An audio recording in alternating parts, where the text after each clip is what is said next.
Alright. I guess I can start.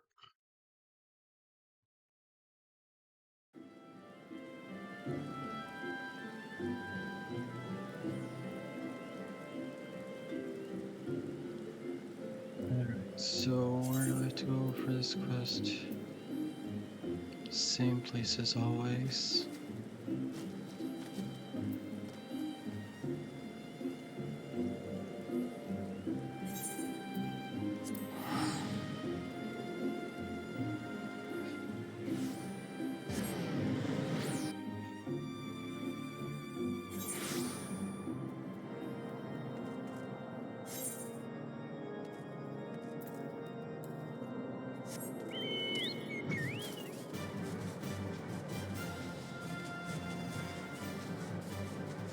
Okay.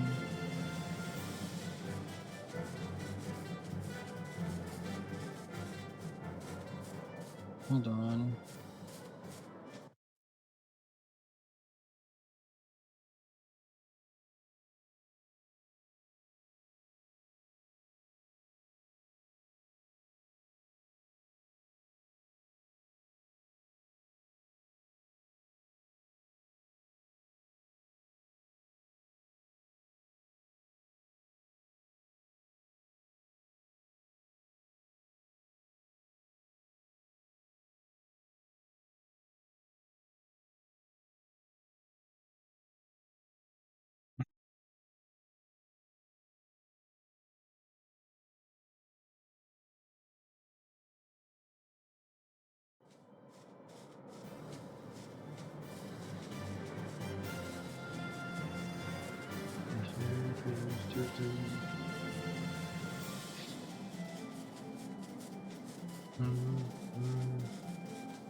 Oh, oh, seriously, please don't do that.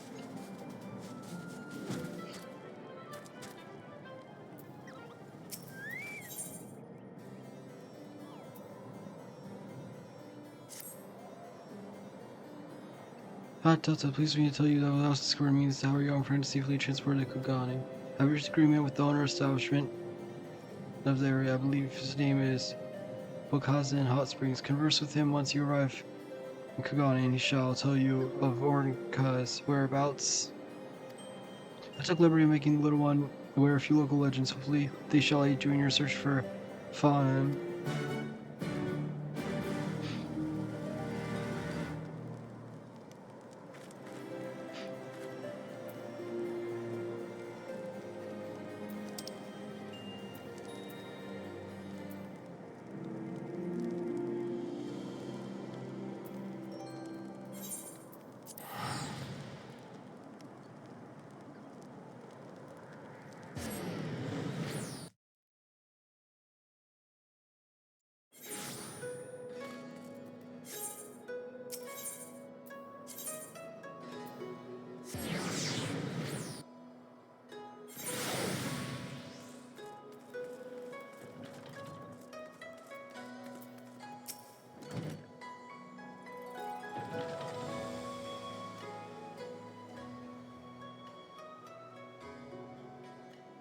Woman, come over and cuts and mirrors and rushes. They're not the mystical waters of Bokazen and hot springs cannot heal.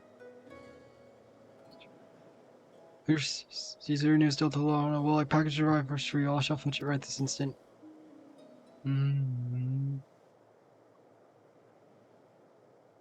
So anyone released me from this icy prison. Hmm? Hmm? Mm-hmm. I go to blasted Dragoon thinking it's all well and good for him to tell me slowly through the journey, but he's not the one that's stuffed in a crate of ice crystals on the boat. How it walked. Really, he's right in thinking dragons capable of entering a sleep-like state. But we are not bears. We don't require freezing cold temperatures to achieve this. Oh, my fangs are like ice. That said, I must have enjoyed my best sleep for many years. Now we're both here, we can resume the search for foam. For as unstormily stuffed into a crate, ceramic told me of legend. Asterio, a dragon, regarded as guardian in the Far East. So something tells me we do not have much luck with this tale either. The story has existed for several thousand years. Faunum only came to these lands a mere millennium ago. So could read the story is worth our attention. That serpent of the Ruby Sea. This came into being much more recently. I suggest you visit Asari. Try asking the residents if they know anything that might be of help. Whistle for me once you feel you have found something I should know.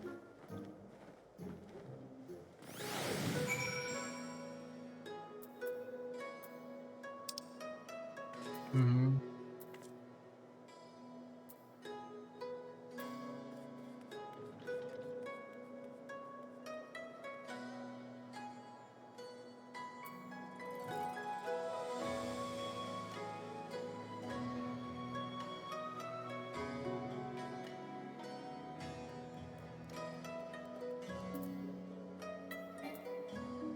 Mm-hmm.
There was a serpent in the Ruby Sea.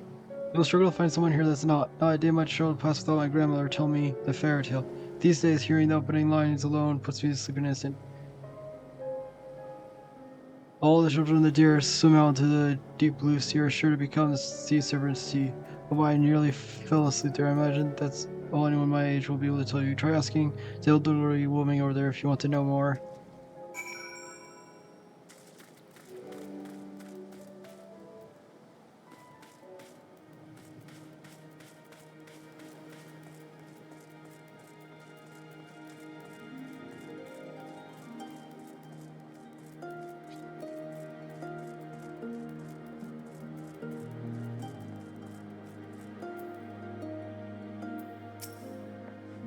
You want me to tell the fairy tale of the serpent of the Ruby Sea? Oh, dude, Charles, that is no more fairy tale. Head over to the coral banquet if you do not believe. You shall find a horror beyond your wildest nightmares. Its nose misses nothing, especially not the blood-minded. There's been a tale of wounded pirates falling overboard, be swallowed alive before they could plant a hand on the ship they fell from.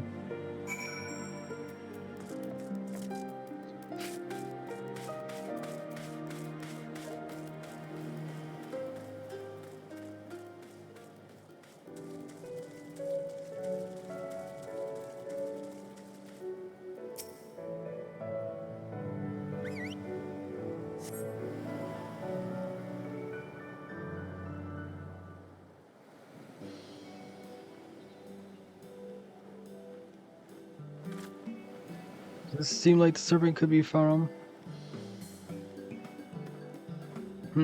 Well, it's true, we dragons do hunt, 5 follow prey scent. I have not known our kind of swell men hold. The idea strikes me as awfully barbaric. While I doubt this will lead us to follow him, my curiosity has been piqued and cannot simply leave this mystery unsolved. It's also a brilliant excuse for me to engage in a bit of hunting. We cannot hope to draw out the beast without bait after all. Head to Coral Banquet and I shall join you shortly.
All I never mentions you were the slow. Those I have a hunted beast that would also throw out the serpent.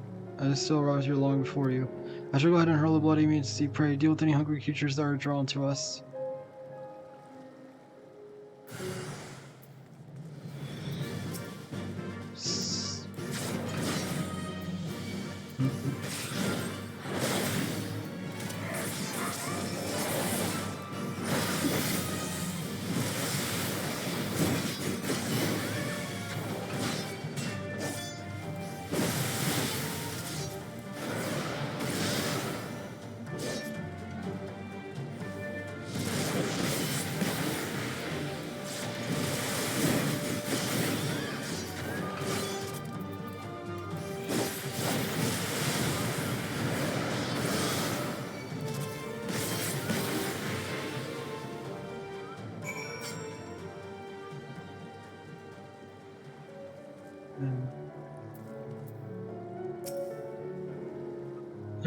But that was somewhat bigger than I was expecting. We have failed to find Vernal, but in our place we have gained a delicious supper. Now we have supper's meat. Let us head back to Boxon Hot Springs. The last one back has to prepare dinner.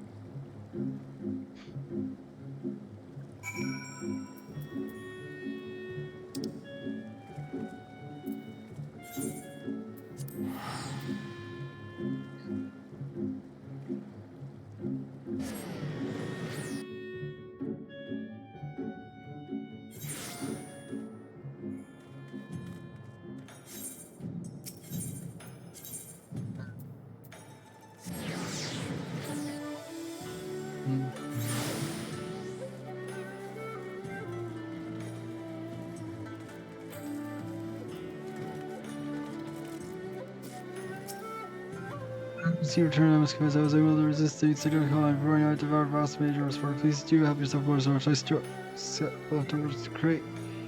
Sitting here plate, no attention to anything resemble teeth marks. Those are indentations created by ice. Oh, no one could see through that lie. I'm sorry, Delta. I hope my food has not upset you much. Why didn't you leave me immortal? Oh, he says, man, we call themselves lucky even have chance to know while meat is such a majestic beast. Regardless, meat is far from a part concern to what.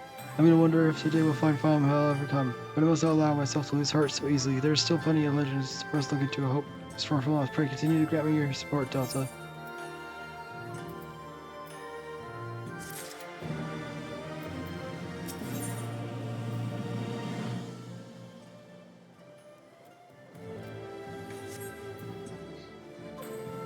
Okay. I gotta level this up one more time before I can actually go to the next stuff.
I believe this is the one that it's supposed to be, if I remember him saying correctly.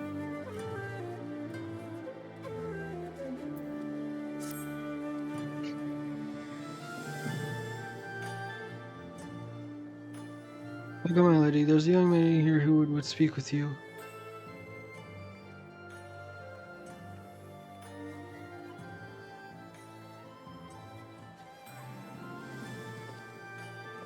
Miss, the adventure has arrived.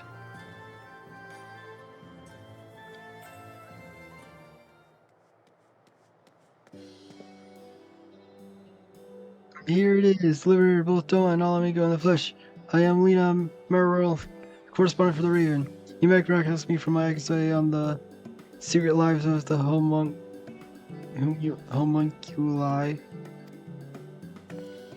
Hmm?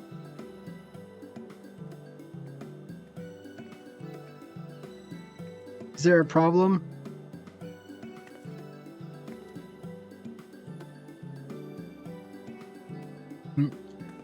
Yuji? That would be my sister. People mistake us all the time. Same profession, you see, and we bear a passing resemblance.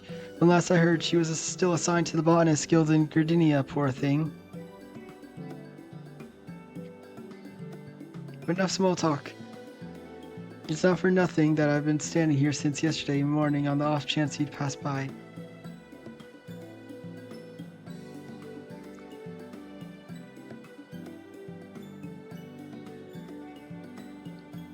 No, I'm here because actually it'd be best heard from Alma. I am but an observer.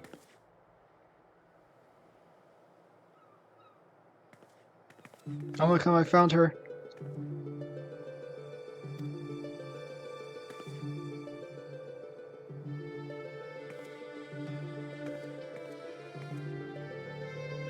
This is the adventure room you spoke?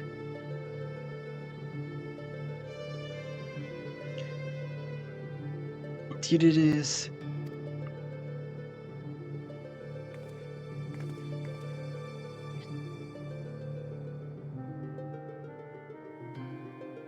Please, I beg of you, find my father. You are his only hope.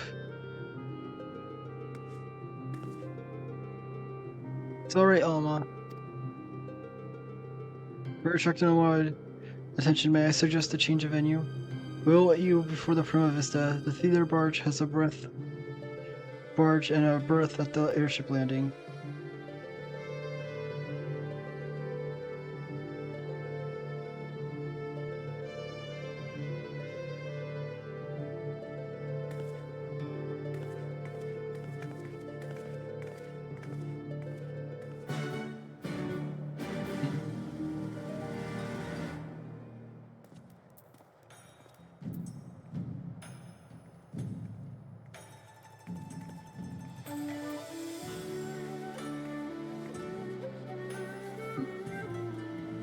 Over here.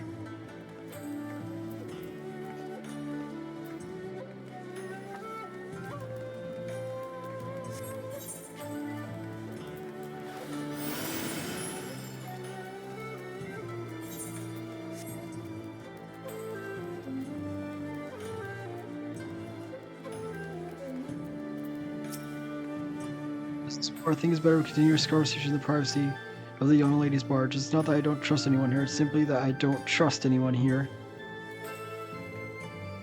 Keikar Migumo has been instructed to look out for you. In the future, speak with him when you wish to gain admission to the docks.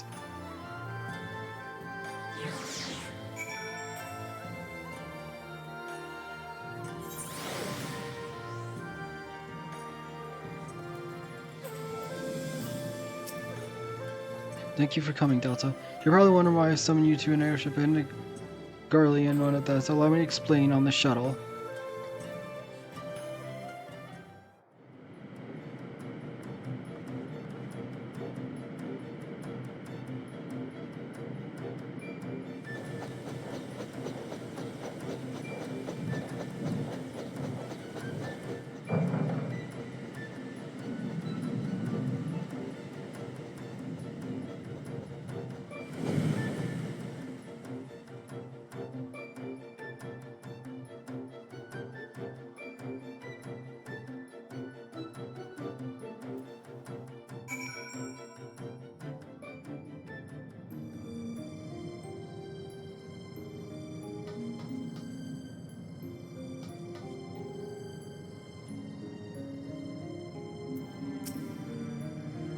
This serves as both the stage and home to the majestic Imperial Theater Company.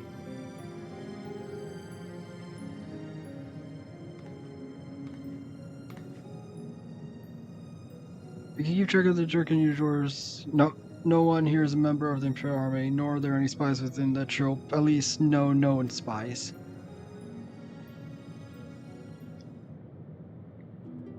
Ask anyone in the early test. The majestic Imperial Theater Company are the finest practitioners of the dramatic arts to be found anywhere on the 3 great continents and beyond. They have enemies throughout the Empire and its territories, and even boast a sizable following in Gdynia. Hence my assignment to their story. It's little known fact outside Garlemald, at least, that the late Emperor was a devoted patron of the arts who supported various theater troupes to the tune of much coin. Indeed, Solus was so enamored of the majestic players that he ordered the construction of this very airship that the troupe might perform in every corner of the Empire. When his grandson took the throne, however, everything changed. Now all theater tropes in Muscatform must submit their works for approval by the Central Imperial Board of Censors. If the play is deemed vulgar or inflammatory, it is banned and the troupe denied their writs and transit. The worst offenders, well, they are never heard from again. The policy has effectively left playwrights with only 2 options: compromise their creative integrity to carry fear with his reins, or put down their quills altogether. The principal of the Majesty, however, chose the 3rd option to express his approval for the new Emperor's policies. Locally inostensible, unpolitical works.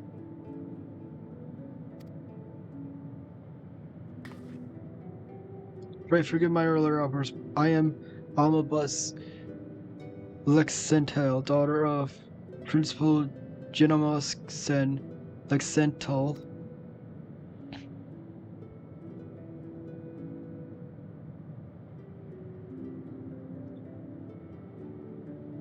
Oh. Come on, please don't do this. Oh, good.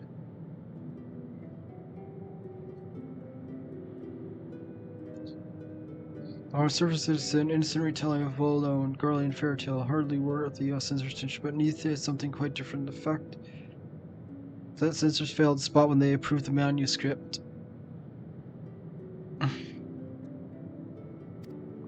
For public performance. The play quickly became a huge success, the comic book longest fantastical story. While they learned, classes appreciated its true message. By the time the Imperial Board of Censors realized their mistake, it was too late. No longer in a position to probe the performance outright. Without any fault, they took aim at the company's purse strings instead. Before long, number 1 began to withdraw their support, fearing to be associated with the troupe. And by the end, they relearned, felt compelled to feign ignorance by bleeding the majestic of their funding. The censors robbed them of their voice.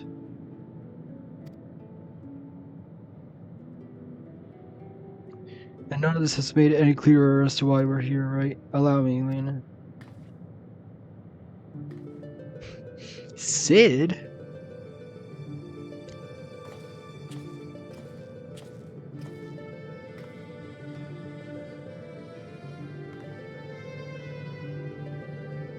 I've known Juro since we were students at the Magic Academy. When I heard his daughter was in Kugane, looking to enlist aid of an adventure, I felt compelled to give her your name. Sorry for now outsouting myself sooner, old friend.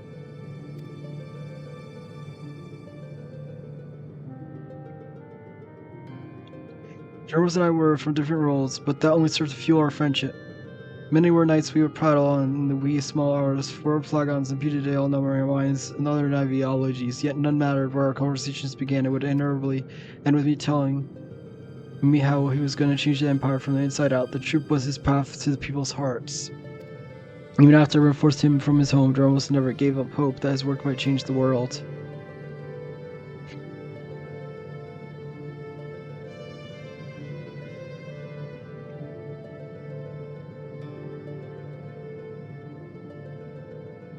Will ever strain against artificial bounds and borders, man-made walls and misguided wars. In such times as turning, we must needs embrace our calling, take to the skies so others might do the same.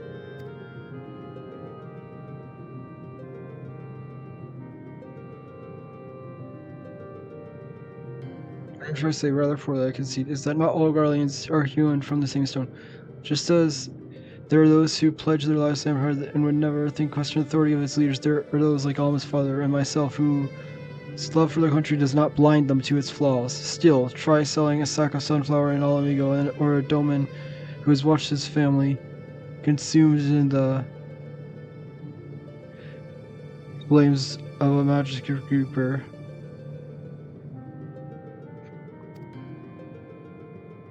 How many Origins adventures do you think would leap at the opportunity to help an Imperial search for Mr. Father, and in Garlean territory no less?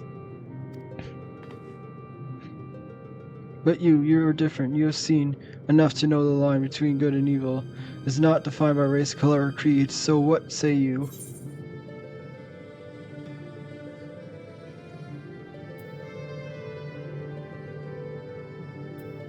I will make poor adventure where I shy from adventurer.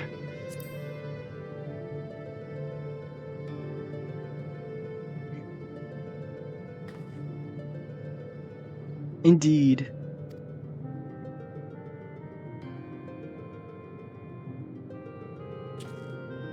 Now that you understand the nature of the tasks, perhaps Alma could provide some insights to where we might begin our search. Shortly before my father disappeared, he began his work on the next play, a successor to the Zodiac Brave story. But I'm gonna have myself. Please follow me.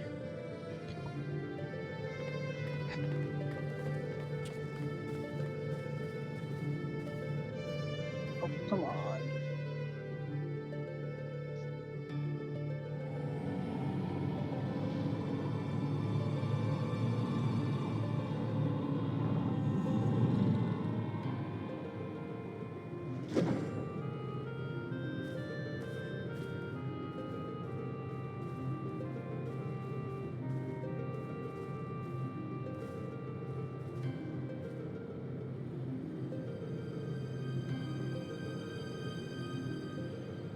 Through adventure and hardship, young Delita,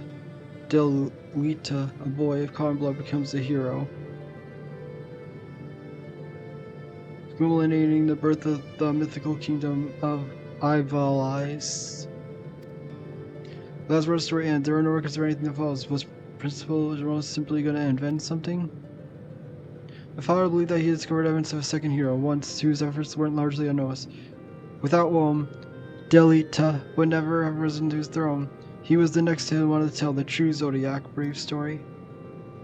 The second hero? According to my father's studies, the young man was one of Delita's closest friends and confidants. That was until the untimely passing of Delita's sister, who forced the two to part ways. Yet the unnamed hero continued provided aid to his friend by thwarting the machinations of those who would scheme against Delita, thus paving the way for the Pauper's rise to regent.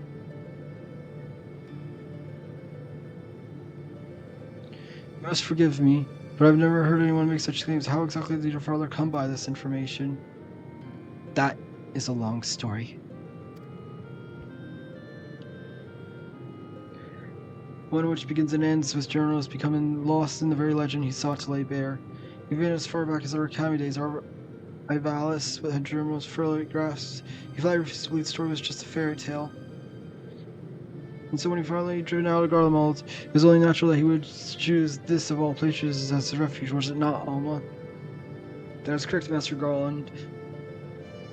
It's been long believed that the ruins of ancient Ivalasi lie beyond Nagzisha, buried beneath the sands of the Dalmasca Desert. Poor Dalmasca, the kingdom prospered in relative isolation for countless generations until the Empire came calling. When not torn, my father would organize expeditions to Dalmasca Desert to search for proof of Ivalis' existence. Sometimes he would bring back strange artifacts, ancient gems, and crystals unlike any others.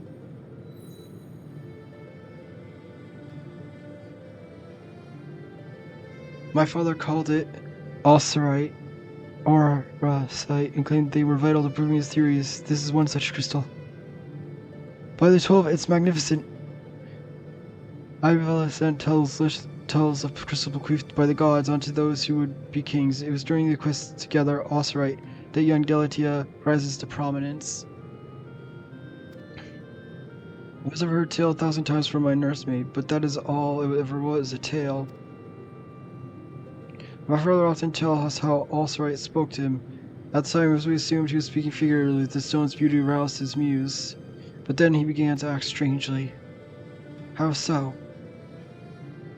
Following our arrival in Higashi, my father spent most of the time cloistered in his chambers, poring over his past research as though he was alone. We could hear him having conversation. It was not coming from my father to recite lines as he wrote them, but it soon became clear this was something else. It was as if he was talking to my mother whose past several winters gone. Might this not have been out of mere loneliness, or perhaps the straining of your flight from Garlemald? Possibly, but that would not explain the voices which answered him.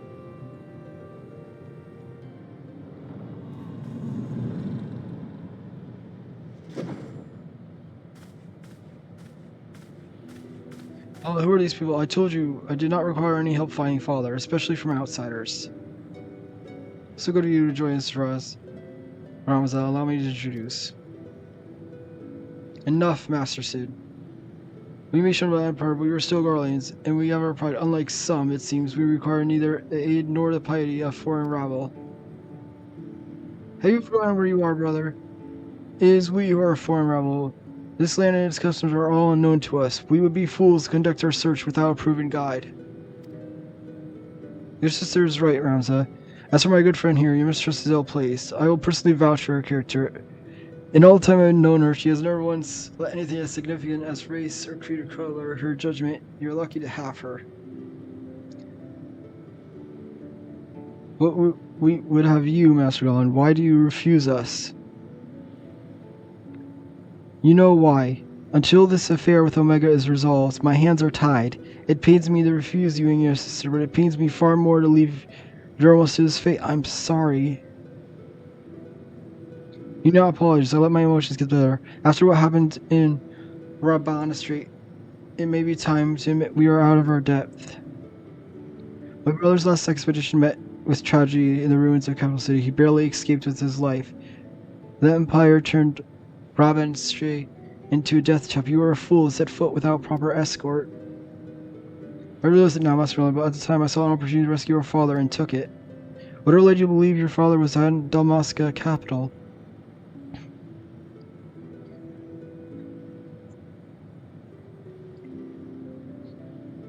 Your father's fascination with Ivalasine legend began with a trip to Antivillan City long before the war. Call it premonition, but something tells me that is where he returned. Now, excuse me, I need some time to think. Then, Alma, I shall leave it you and your brother, Delta Capellan. She has repaid my trust with interest. You would do well to grant her yours. Thank you, Master Garland, and we will not forget this kindness.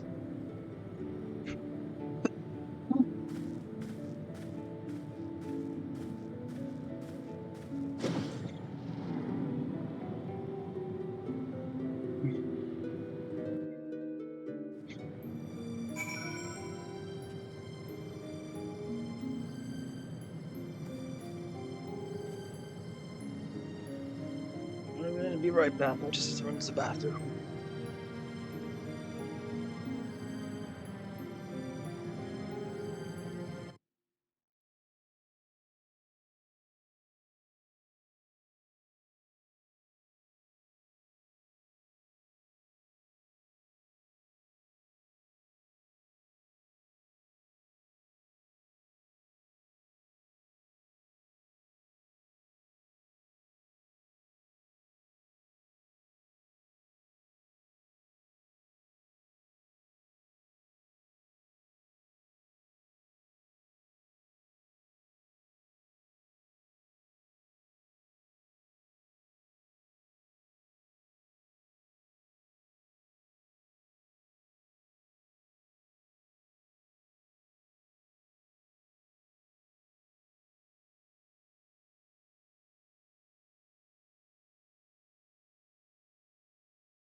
Eh!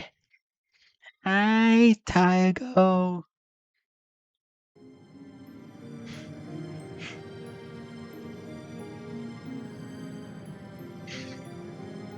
So yeah, I just started the whatever, which I'm assuming is the Alliance, right? It sure seems like it since it got a whole instanced area.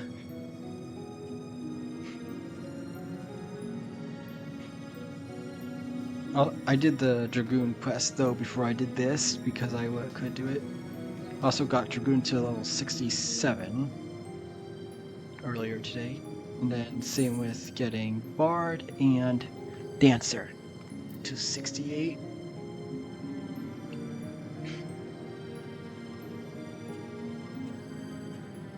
So it's getting there.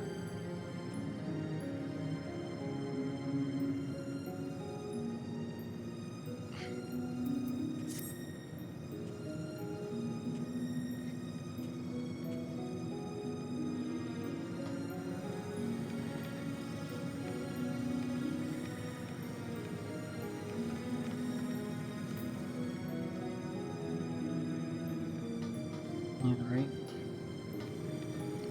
Now let's see. Talk to you. Master Garland seems to think highly of you, so I'll withhold judgment until after Dalmasca.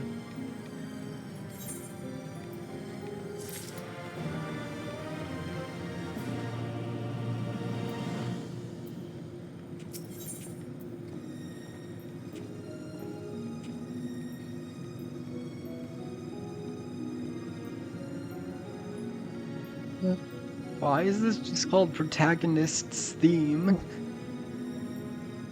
And then background story.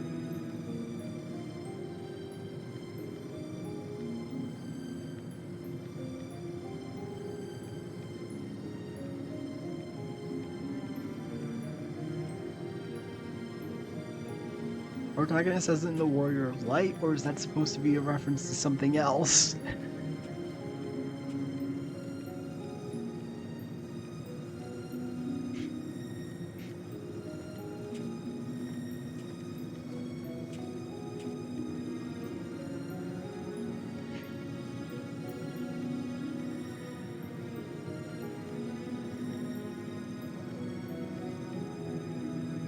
That is XII, that's 12, right?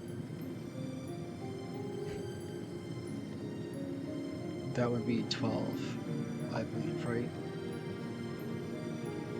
Okay.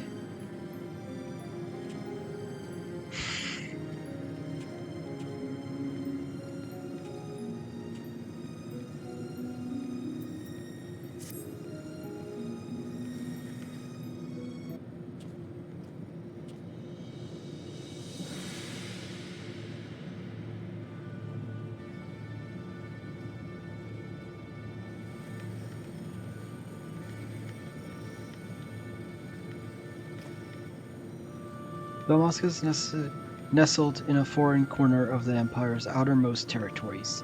I do not foresee any trouble from the standing army, but would suggest committing to memory locations of each of the barge's exits just in case.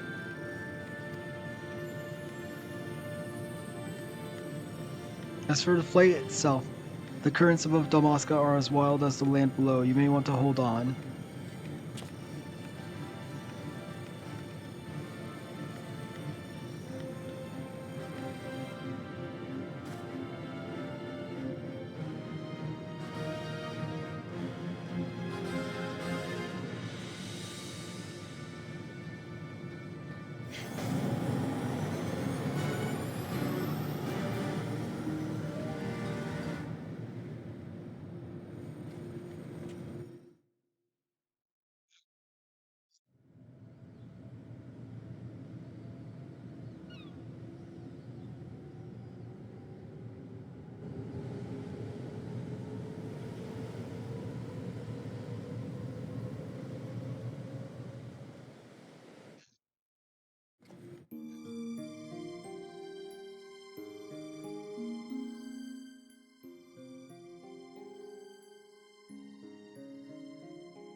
We complete our descent to Raban Stray in the shuttle.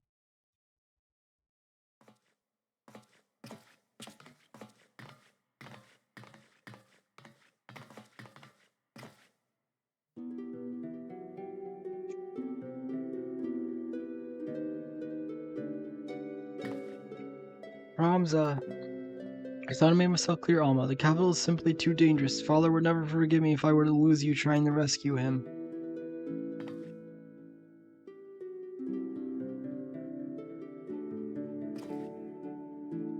We are wasting time.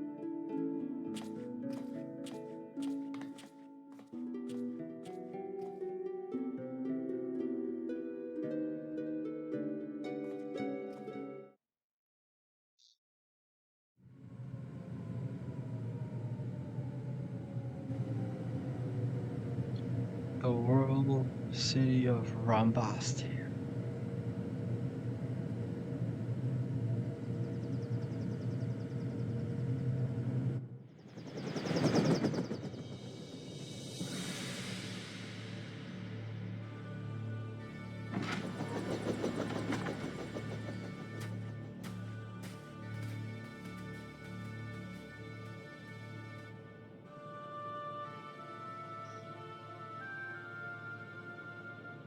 According to my father, Rambasir was already a thriving city some 1,000 years ago. But after performing several private excavations beneath the so-called desert sapphire, my father came to the conclusion that it was not the first settlement to stand here. Then your father believes that Rambasir sits atop the royal capital of Lisale, capital of Ivalice. But if that's true, it could change history. We would be famous. Famous, are you sure you don't mean rich? Ha, you're kinda all like. Personally, has grown fat on the sweat and suffering of others. Bold wars for a boy but 16 summers. And what, pray tell, have I done to deserve such fate? I only wish to learn the truth behind the disappearance of the Empire's foremost playwright. If that should lead to something bigger, well then I would be the worst reporter in the realm if I did not pursue it.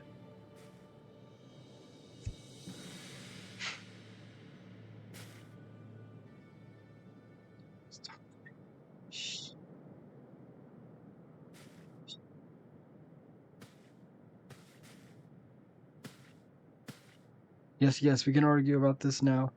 Or we can return to the Prima Vista and report to our army of adventurers that it is time to begin the expedition. I humbly suggest the latter.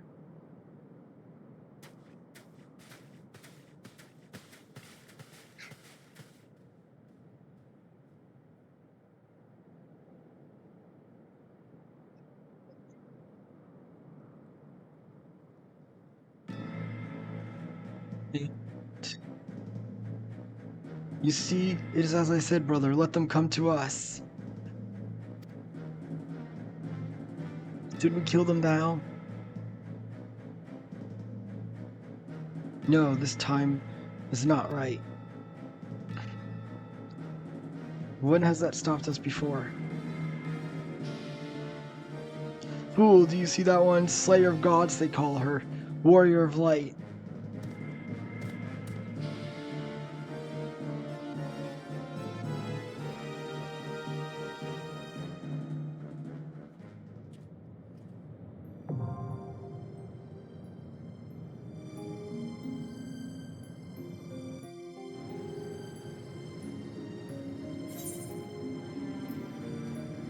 So, raids.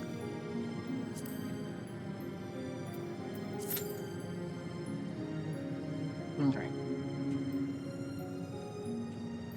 I guess see if you say anything. Too wrong, Vastre. Cannot expect them to walk away from this. The legend of Ivalice is true. The public has the right to know. Hold on, father. Help is on the way.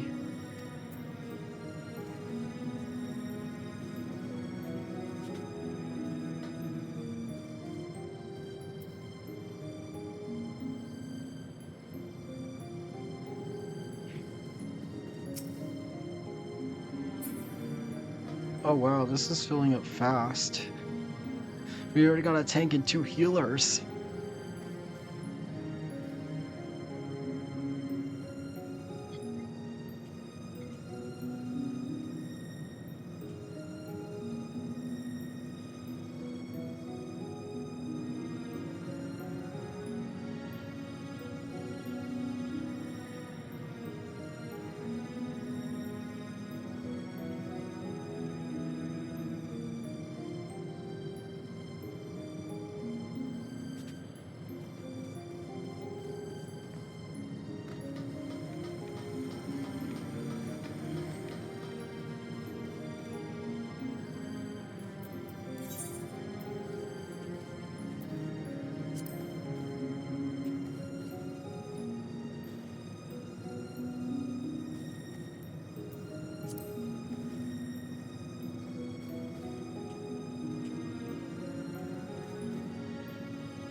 It's just waiting.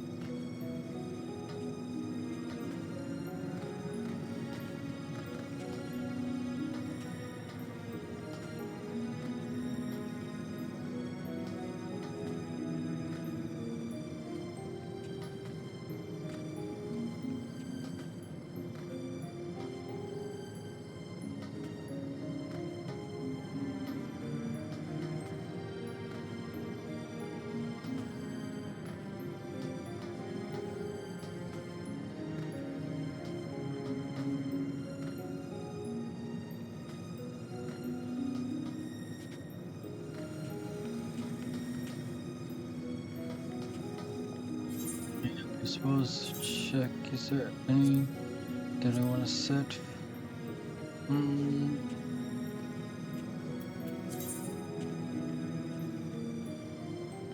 already have that as Gunbreaker. Um,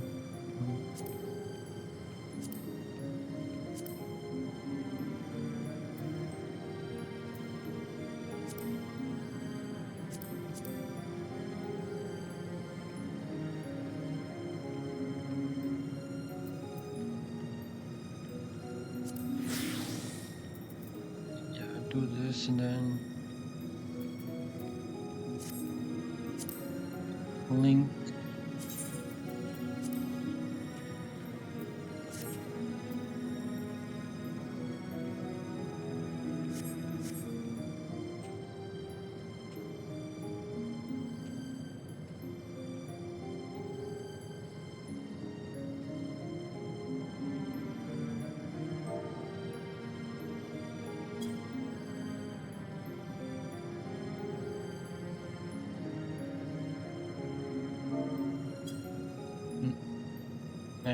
Yeah, I want the look.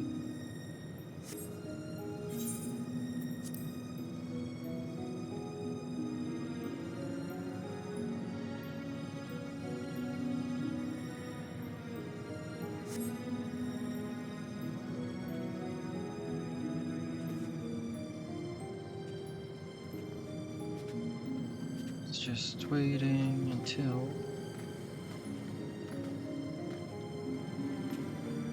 it goes.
last thing I have to sell.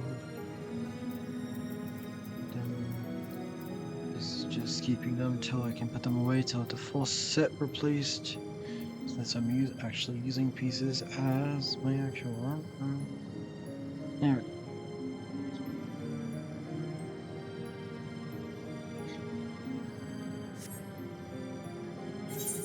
And what's in here?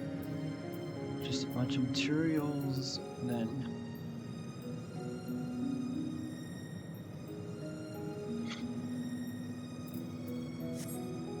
it depends. But I have somewhat regularly been able to get to the RNG part.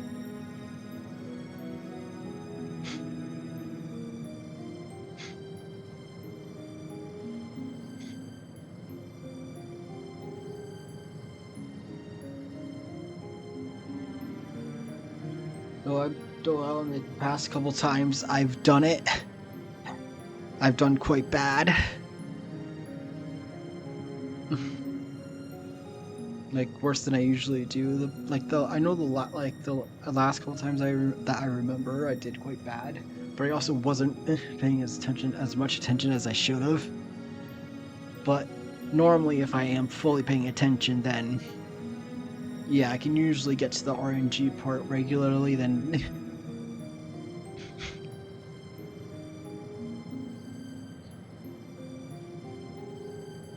usually, sometimes we'll struggle once it gets to the 4.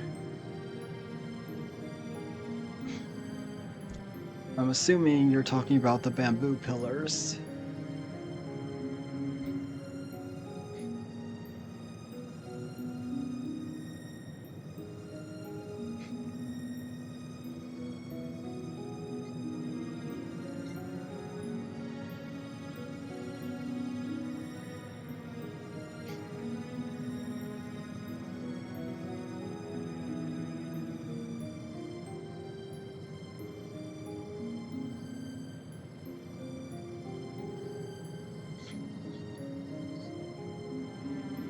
Yeah.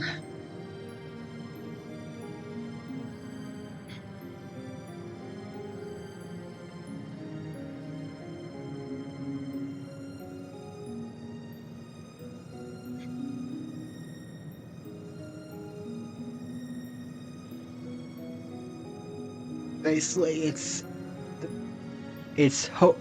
get to behind one where it's falling in the opposite direction from you, and also hope that none of the others happen to be falling in that spot as well.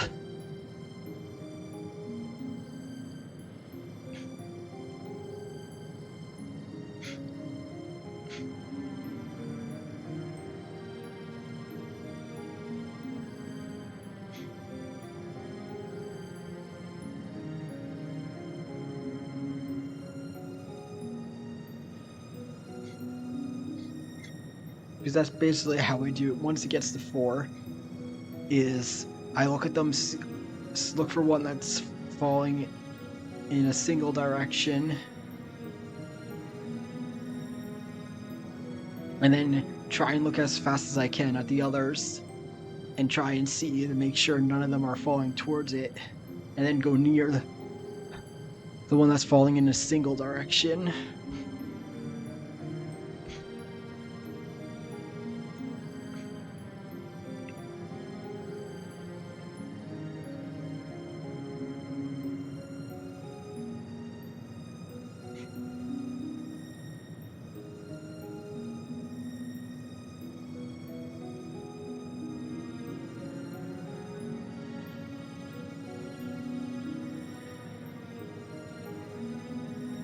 Oh yeah, I should actually be checking, because I don't think I've really...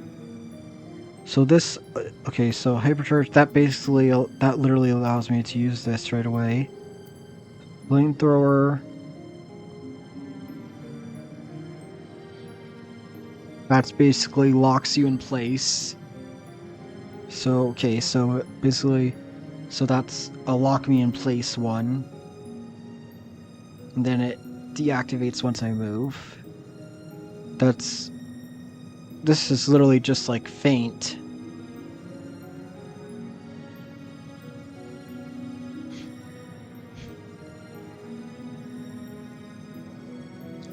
And yeah, I already know what this does because of Trouble Door.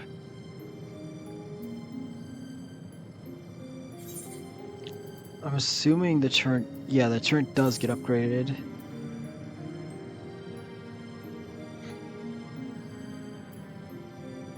But that's not until level 80, so that's still far away.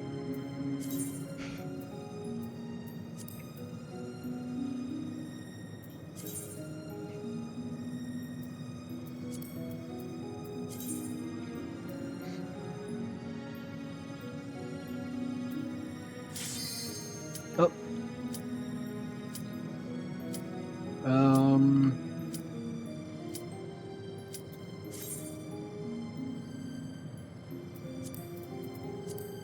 There we go. It's like,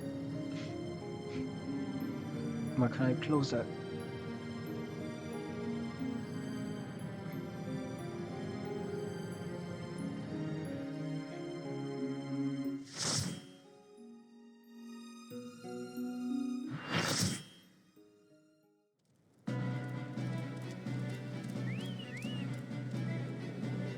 Red chocobos.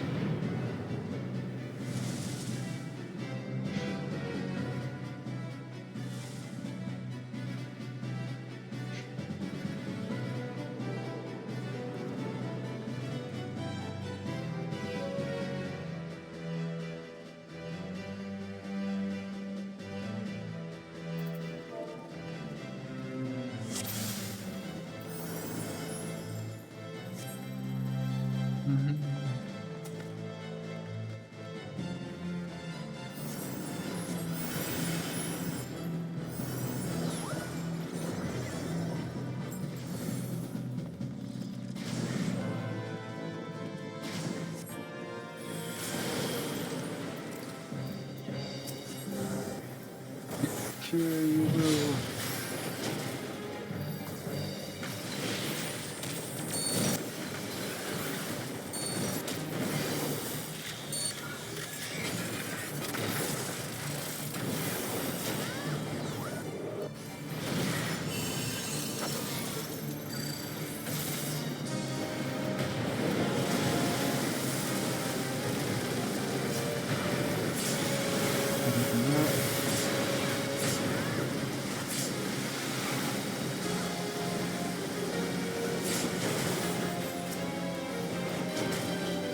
I should be attacking that.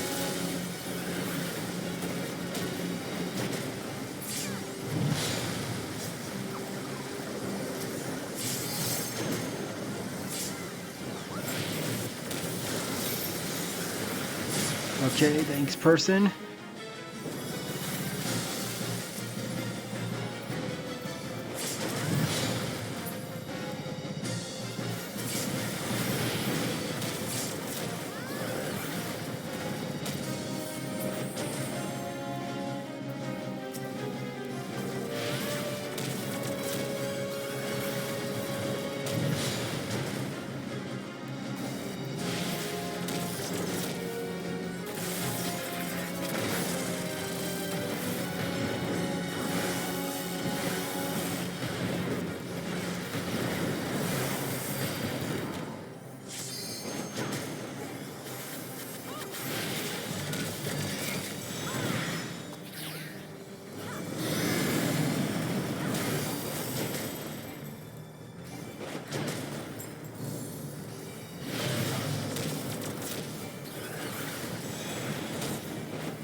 Yeah, I just did.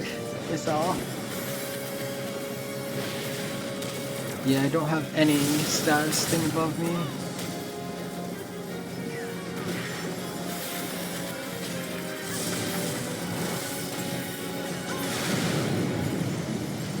You do not see the limit of our reach. As soon as we begin assessment of skill, I bet I'll still. I worry that something even more sinister awaits us ahead.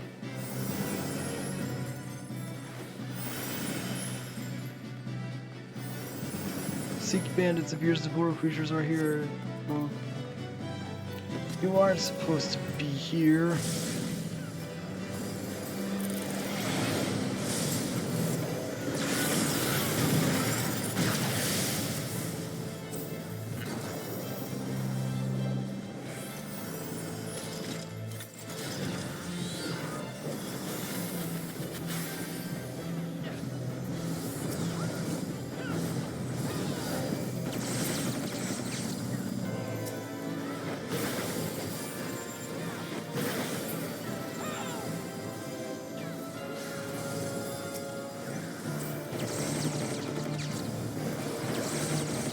So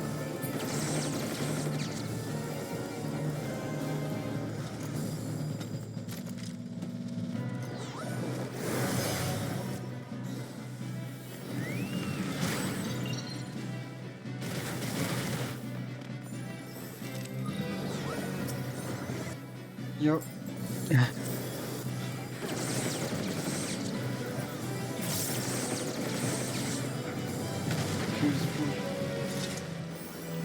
Alright. And now up over here.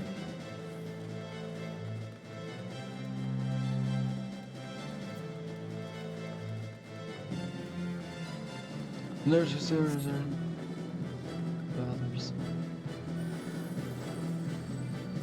Ashmill, bringer of order. That order of creation is doomed to chaos. You bring order. I bring the order, you will kneel.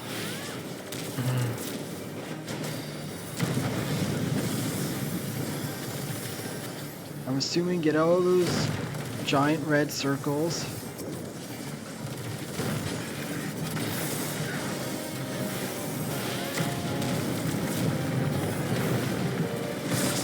Oh, pillar.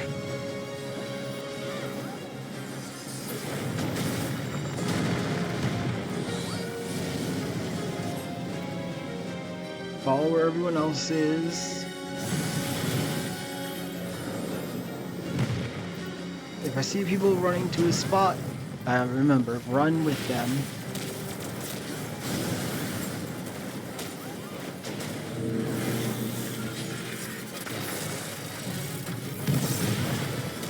That was not perhaps enough there.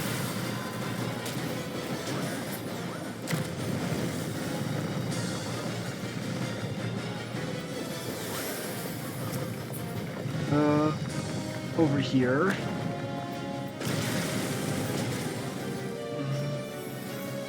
Okay, I was fast enough.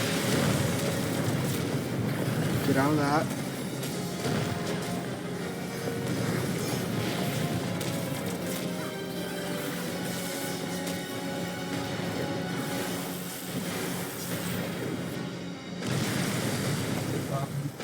I'm dead.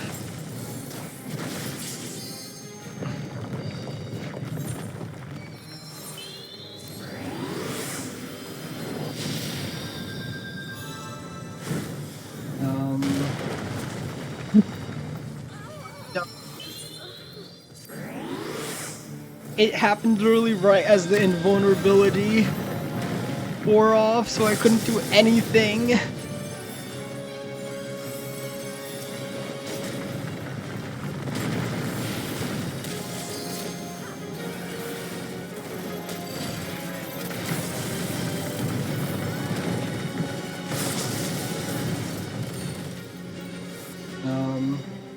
What way are you falling?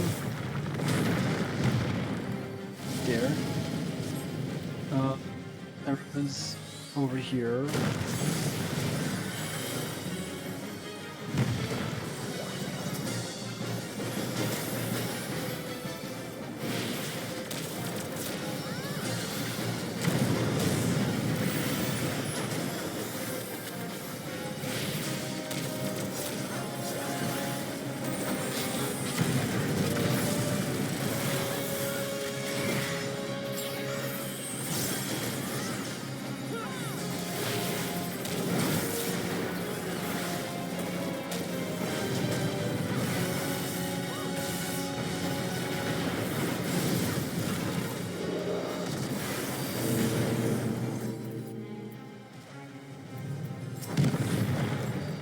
Oh, dang it.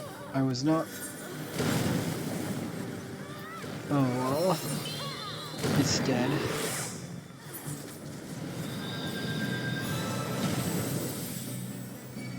The approval worth of... Let's see what lies ahead.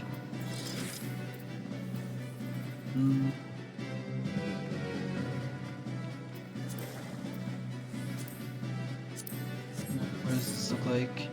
Nah.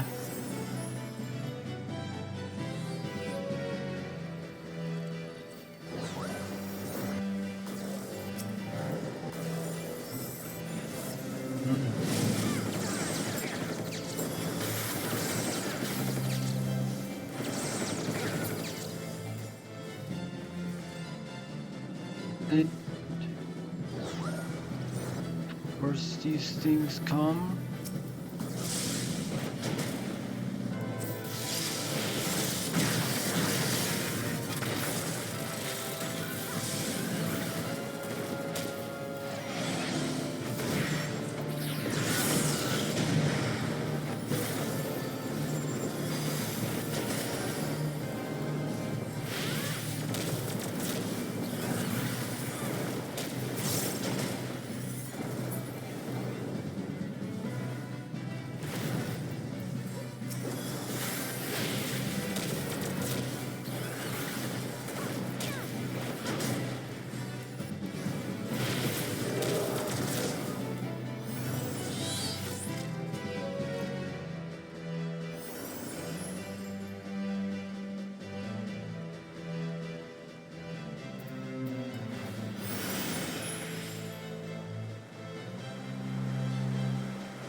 Said to have existed before even the Kingdom of Dallas was born.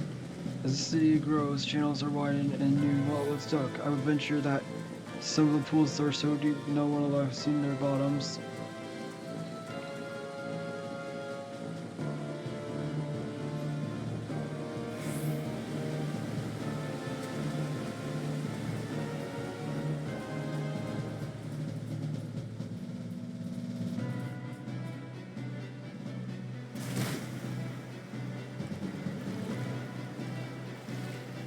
Really swimming in it.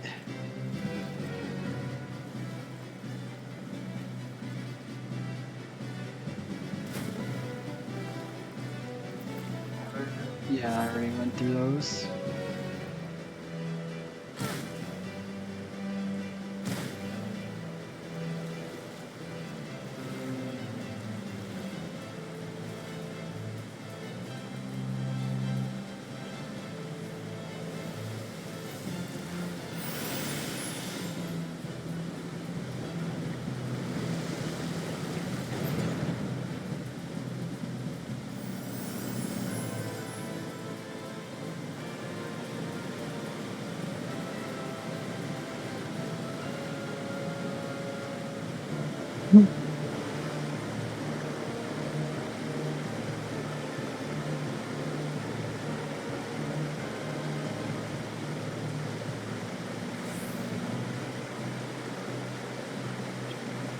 Well, these rumors were Nolgar and robots to my friends.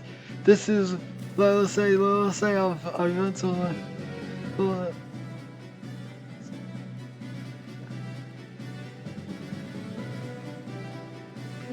the creatures are not mere beasts of worth, and the secrets that lie beyond are ones worth keeping.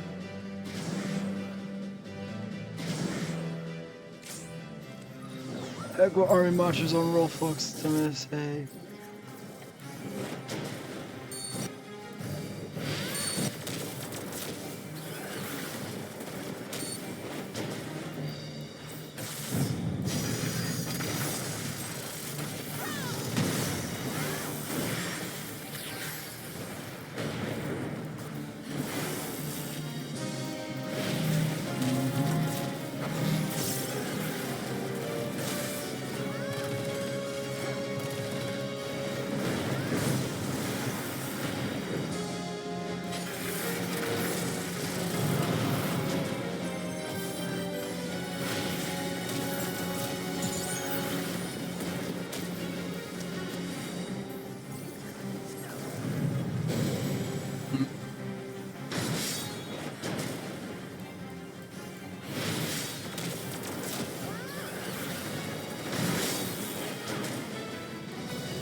Run, run, run.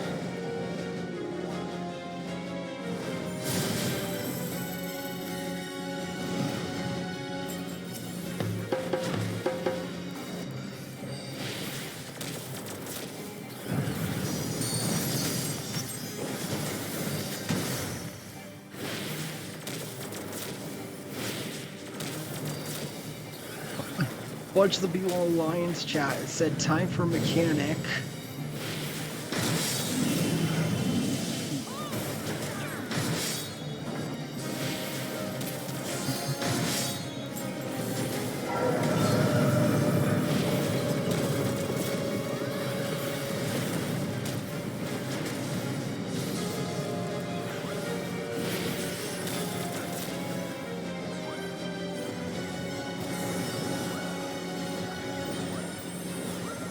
Yeah, I figured that.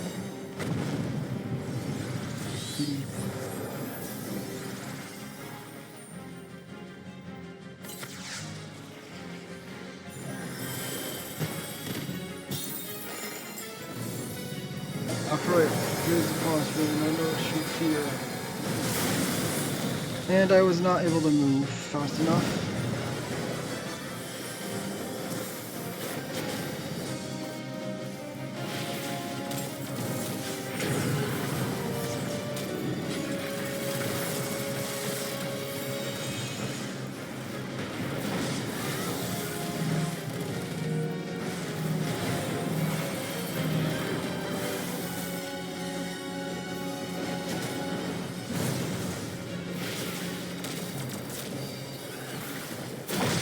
He's 2/3 dead.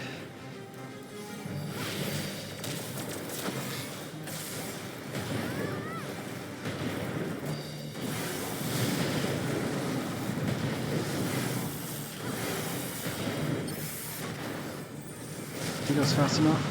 Yes, I was.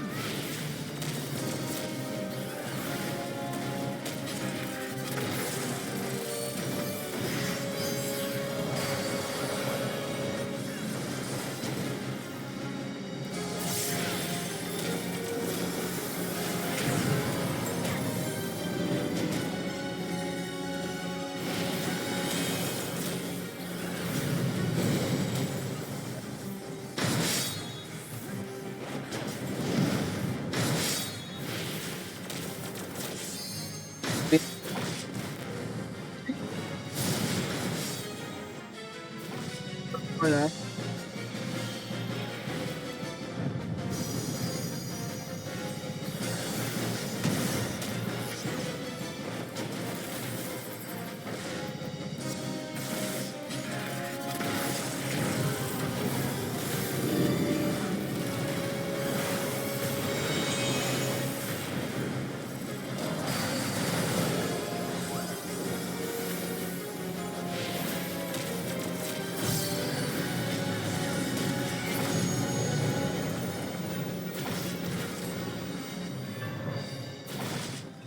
Submit or die.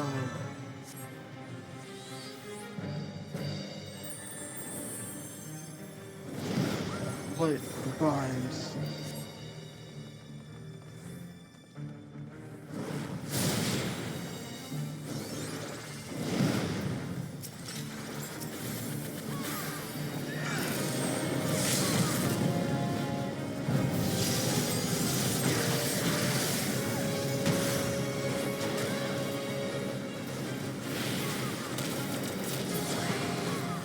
To die a good death.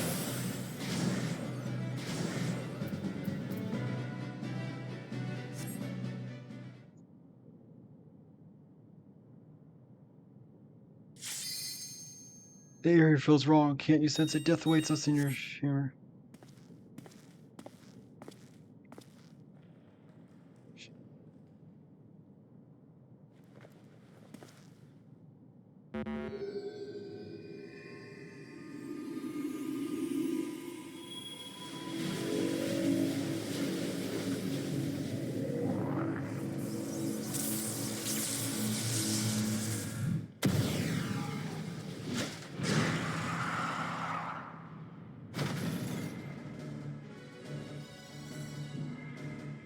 Who dares to member of Argath Adalphus, rightful king of Ivalice. Descendants of House Beowulf? Then by my sword shall I banish your souls to the deepest hell.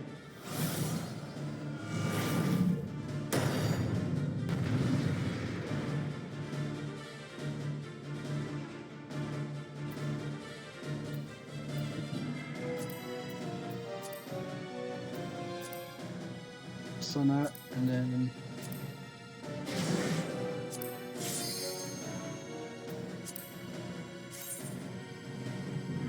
no, I don't need those.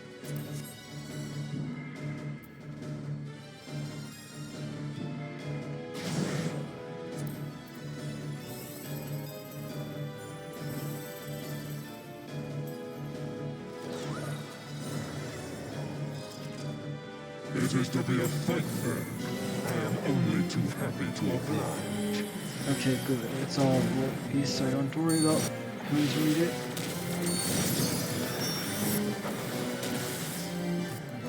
Like sheep before the wolf.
So some people are tethered and then the other people have to step in the tethers.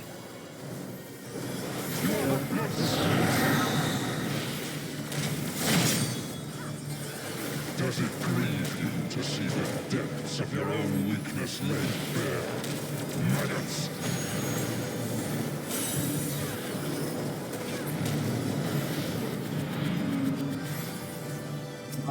Pick on his shard.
There's no place for such wretches. Your claim to life is forfeit.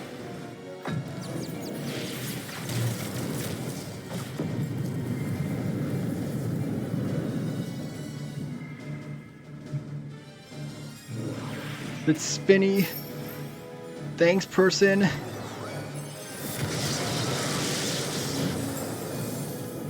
So all other times I was somehow just accidentally doing it right.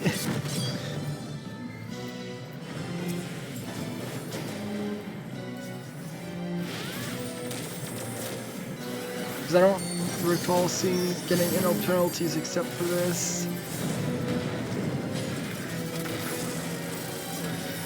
Who is the dog who bears his teeth before his master?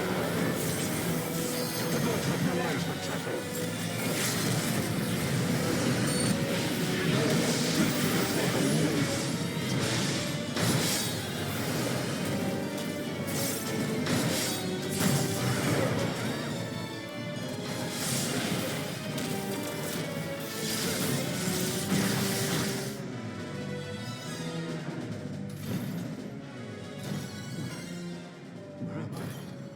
This body, it is not my own.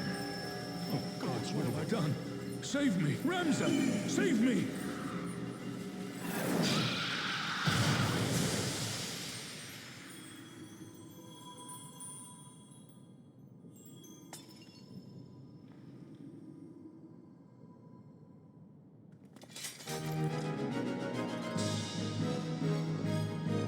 That's new.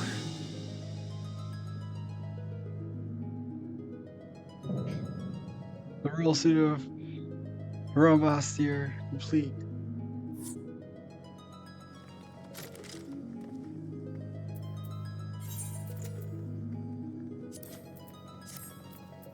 Alright, let's see what is there. A card. Dang it, I didn't get it. Did not get. Got. Did not get. Did not get. Dang it. Don't need that. Don't need that. Don't need that. And then, what does this look like? Yeah. Dang, so I only got a single. Ah.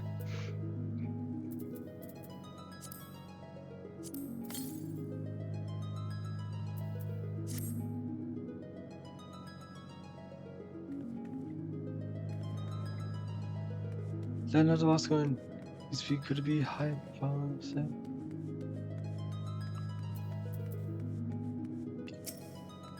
Oh, that's actual player. I was like, is that just a random NPC?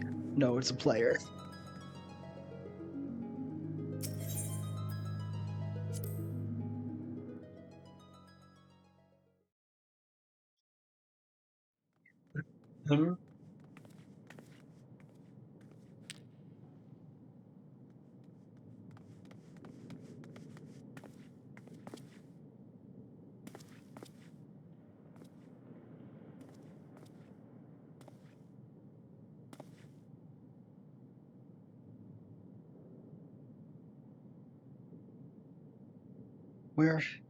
Where am I?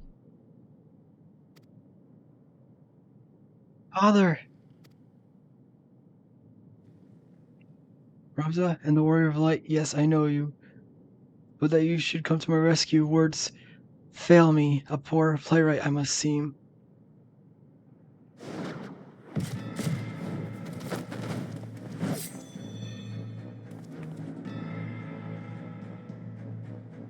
Of course.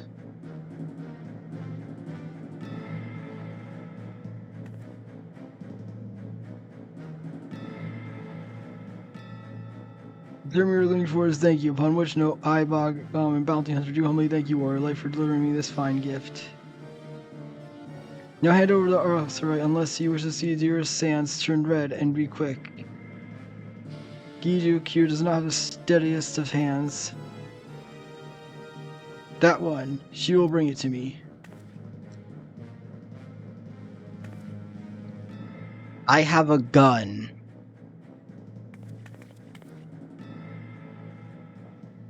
And it is established that I'm really good with it. Could I not just blast his hand?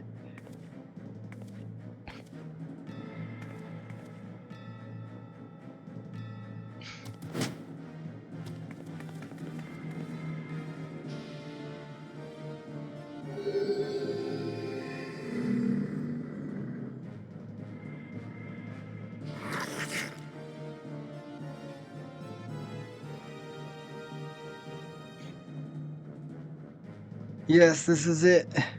The Duma. I think we've found so close to Doma. The Duma of Doma. Wahahaha.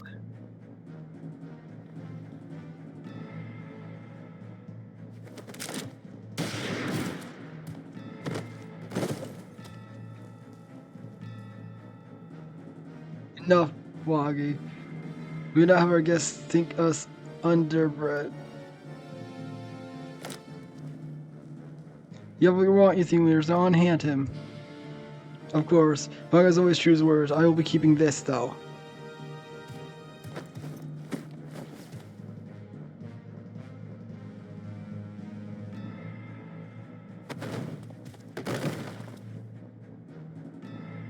Father!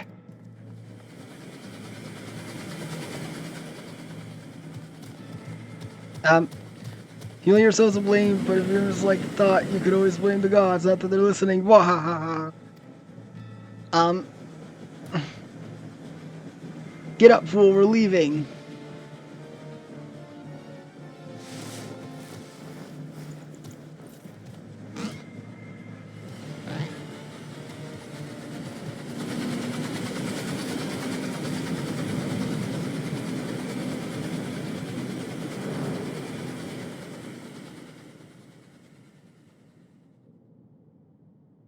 You're gonna be alright.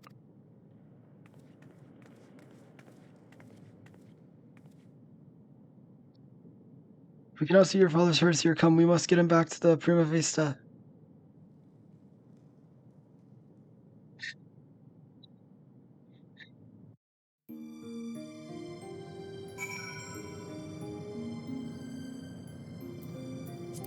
And I'm pretty sure I got one. Yeah, it doesn't give a title or anything, though.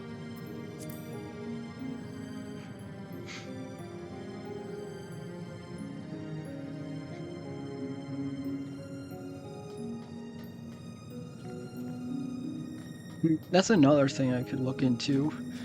Of stuff to stream once, like, whenever, even though it's a long time away. But after I'm caught up with this, I could, like, trying out one of the other Final Fantasy games. That might be something fun to look into. And I can be like, oh, I remember this from it being referenced in 14. I don't know. Well, I'll figure it out once I actually get to that point.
I'm gonna be right back while you share some more, okay? So I'll be right back. I just have to run to the bathroom.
I return.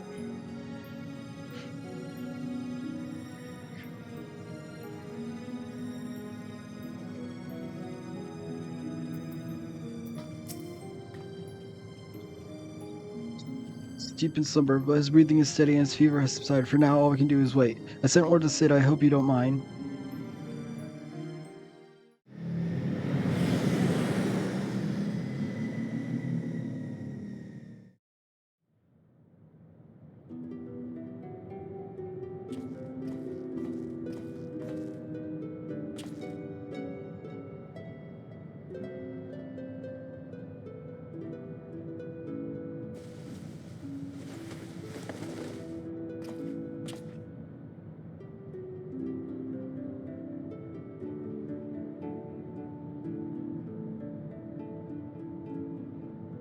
Mama Ramza, can you ever forgive me? And to you, Sid, it was never my intention to put you to such trouble. I'm ever in your debt. If you'd have done the same for me, Genomus. I think I've been calling him Jeromus instead of Genomus. I just realized now. I'm pretty sure I've been calling him Jeromus. Oops.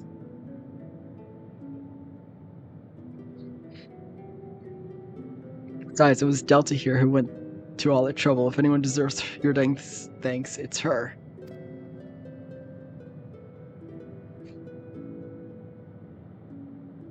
He's right. I've done not to deserve your kindness, yet I am its beneficiary nonetheless.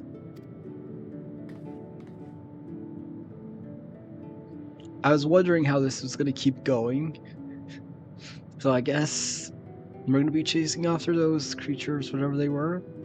So if I understand correctly, you're saying our site does not work to facilitate the possession of a living host by an econ, as it was assumed to be the case with the Assail and the Archbishop.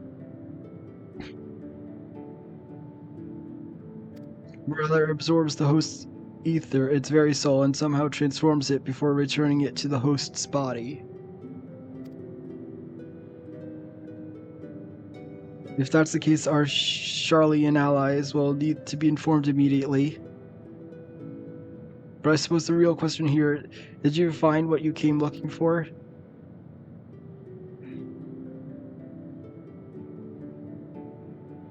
The legend would have us believe that Delitia Hero, the commoner who would be king, was the sole hero of the Zodiac Brave story, but I have discovered there was two others in fact.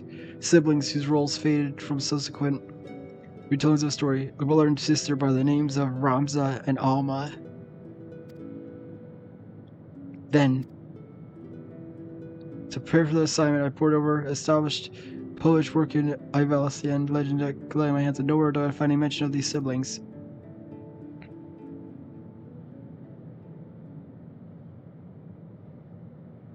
But I did.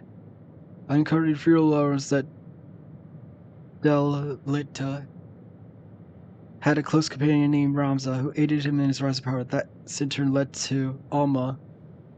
me to Alma. And that I might never lose sight of the truth, I named my own children after those lost players. I'm sorry I never told you any of this, Sid, but you must believe me. Ice has never been a mere pastime of mine. It's forever will be my calling, my purpose.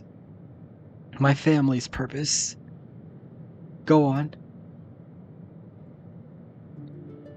The world knows me as Genomus Sen Lexentil, yet that is but my stage name.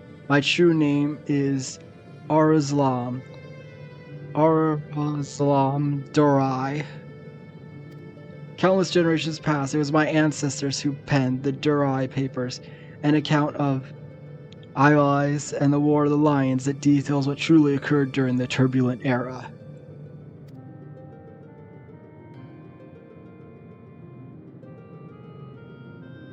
If you are tired, Father, rest. I will continue.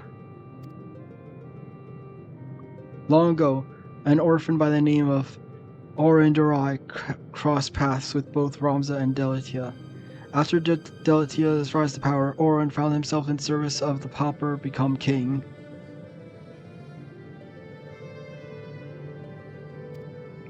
Following the War of the Lions, Orin believed the people of Isles had a right to know the truth of Ramza's involvement and set about documenting his deeds. When the church learned of his intent, however, they branded him a heretic and had him burned at the stake. The right papers were never published, and any existing copies were gathered and sealed away in the church vaults. The truth about Isles, along with them. What was so damning that it would drive the church to do such a thing?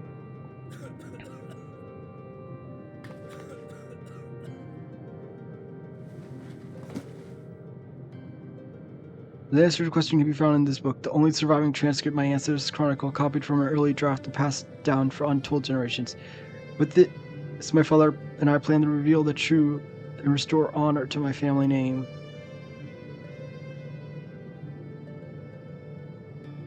Forbidden Chronicle, Secret Family Legacy.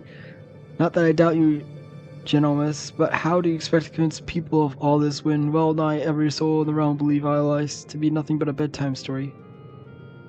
By proving that is anything but. And when the people see that Isles was real, the rest will fall into place. These are a lot of difficult words. Where it's simple as bringing forth the chronicle and submitting it for review, we would of course have done so long ago. Alas, that is not it. The dry papers you see are written in High Isles, in an ancient tongue long extinct. My father, his father, and his father before later tirelessly to decipher the tome, but for want of sources only made of fitful progress. A word here, a phrase there. It wasn't until a recent expedition to rob Bustray that turned to several well-preserved artifacts that were able to translate a small portion of the papers. Then the diary stolen by the Banga bounty hunters. I'm afraid so. Everything we had learned in language was contained in those papers.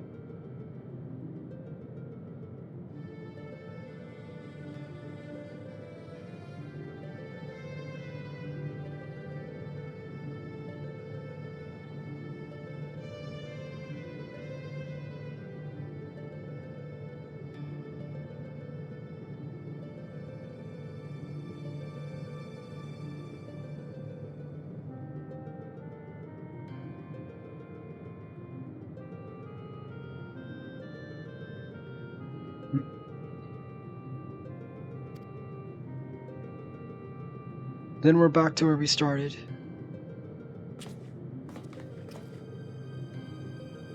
Naturally, we still have the transcript, as well as a few translated passages, and of course my father's impeccable memory. I've come too far to allow simple setback to turn me from my purpose. I shall show the world the truth if it's the last thing I do.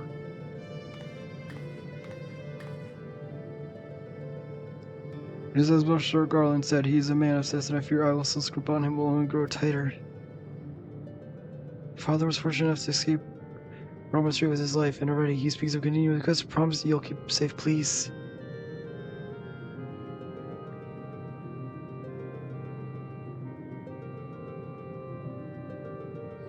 Oh no. Oh no.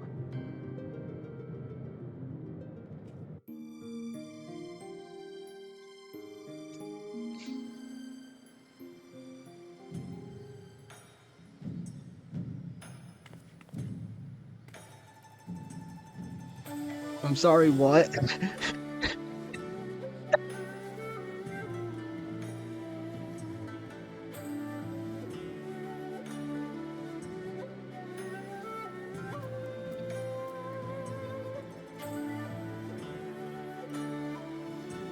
Oh yeah, yes I have. Yeah, I think I played one game from it. It was basically the same as Fire Emblem Warriors, whatever, like the style of game.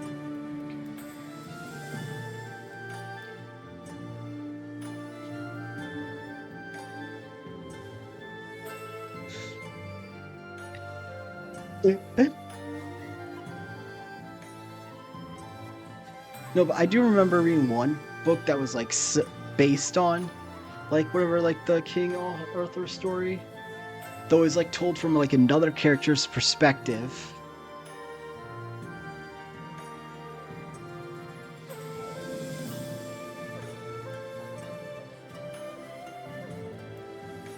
No, no, I think it was the book was called "Here Lies King Arthur," I think, or something. I don't. I'm trying to remember the. No, or was it just Hilari's author, Arthur? I don't remember. Was basically told from the point of view of like a girl who, whatever, his wizard enlisted to pretend to be the Lady of the Lake to give Arthur the sword.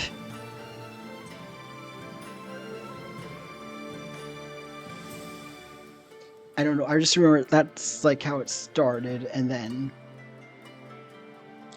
I don't know.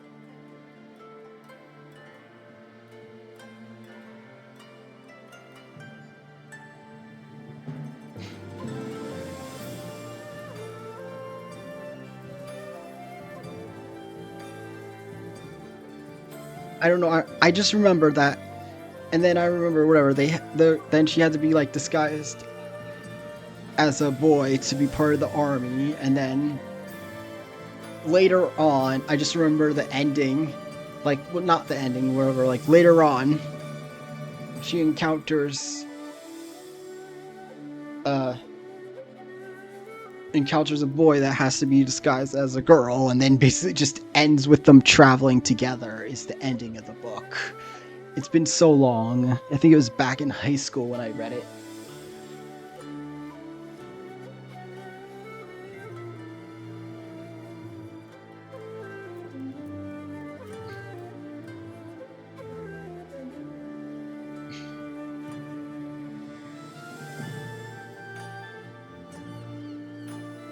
Like, and it wasn't like one of those required reading books. It was just a book that I got from the library.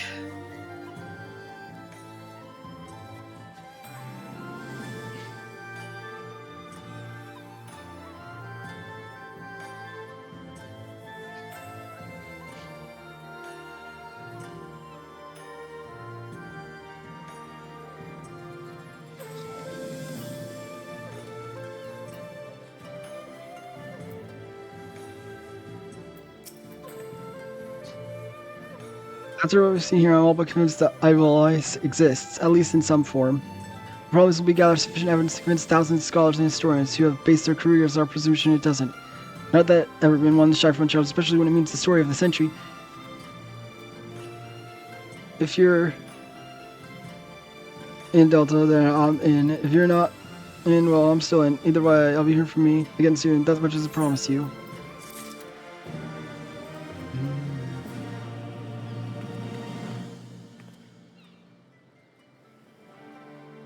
I don't know. It's been so long that yeah, it's so hard to. It's gonna be very hard for me to remember what's this one book I read.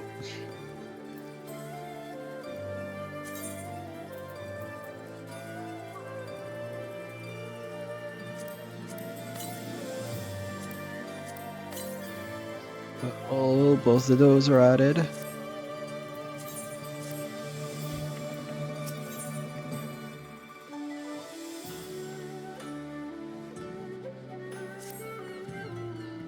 Alright. Well, I guess I'll just continue now. Delta, where in the world have you been? Did you never see all summons? Principal Lex and Tails research into Osirite may finally have borne through. Also... Oh wait, no. It is Osirite, but it's specifically white Osirite was what was used to defeat the Ossians, so it is technically different. They're both Osirite, but different types.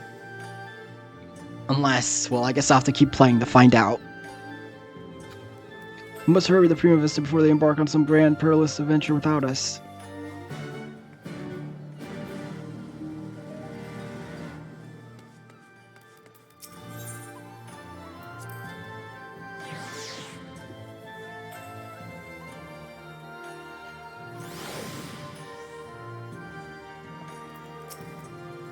If you would follow me to the shuttle, good lady.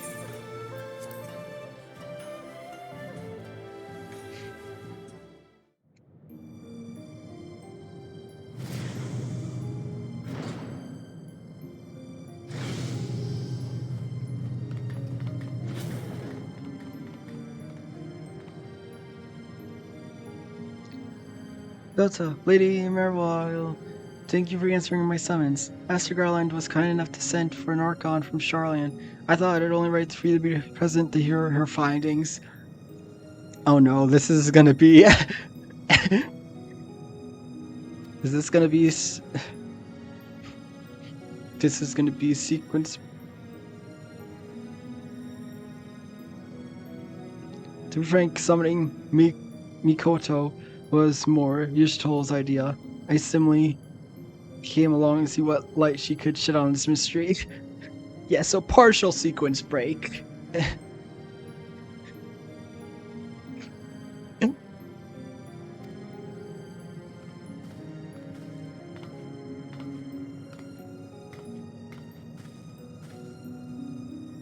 No, because Sid said Yushatol sent for her. But Yushatol is currently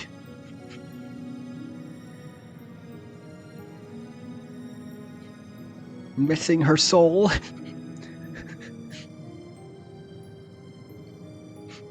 As of what happened at the end of last stream.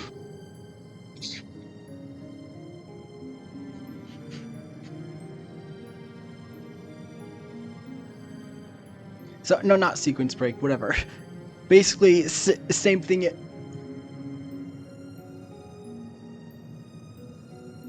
I know that I know that's what I meant by sequence break, is because I had already done that, but now I'm basically back in time for this. That's what I meant by sequence break, is because because this happens before how far I am in the story, is what I was trying to say. I'm just gonna stop talking before I confuse us both more. I'm Makoto of House Jinba of Doman. Though my years in Charlian have made me stranger here, you must be Delta Lavana, fabled liberator of men. I thought you'd be taller.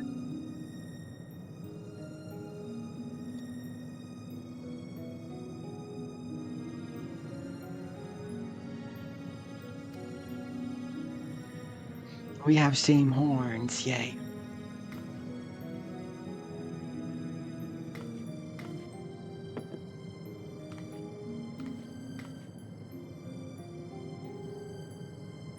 Let us speak of the crystal.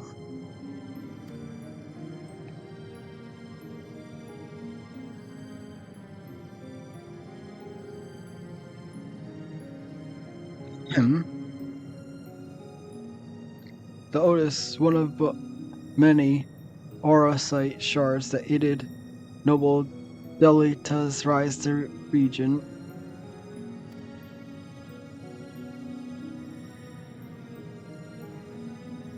My apologies. The Otius is no ordinary crystal. Even discounting its obvious historical importance, this specimen is more than a simple manifestation of elementally aspected energies. It is rather an ethereal lodestone whose facilitation of both the absorption and transmission of distinct frequency NRR-type harmonic vibrations have been observed to promote ethereal amplification.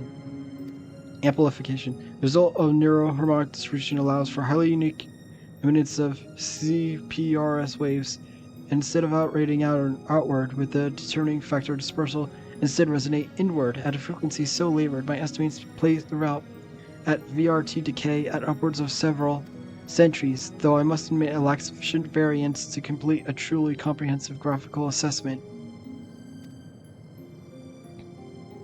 While the explanation may elicit admiring nods from your professors at the county, you'll learn you only blank looks here. Take a deep breath and try again. This time in a language those of us without the echo might comprehend.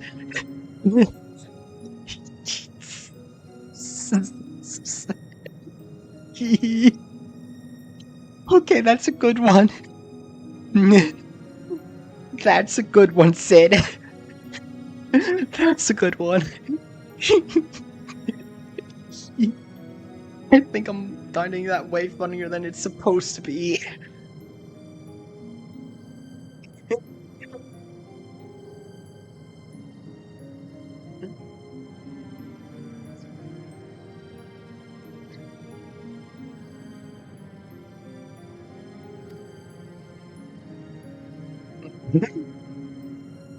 My apologies, I merely thought.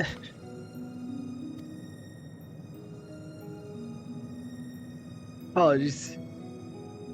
We'll see us nowhere. A simpler explanation, well.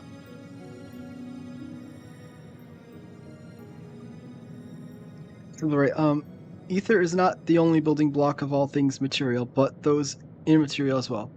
Thoughts, memories, feelings, one's very will are all understood to be etherical phenomenon and can be measured as such. Unlike most crystals with which only can emit elemental energies, aurosite is tuned to not only absorb ether, but ether is specific to immaterial. The ether is then stored and multiplied within the crystalline confines until external stimuli precipitate release.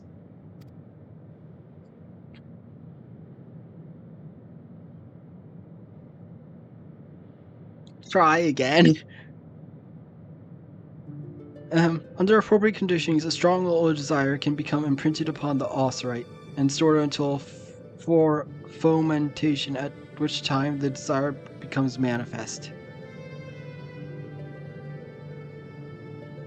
Fomentation? What my student's young friend is trying to say is that Odious takes one's deepest fantasies and makes them reality. Yes, that is simpler. You may choose to think of it a process akin to that of summoning a primal. There being one marked difference, primal summoning requires a supplemental energy source, such as a horde of elementally charged crystals. Aurosite, on the other hand, has the capacity to serve as its own source of power.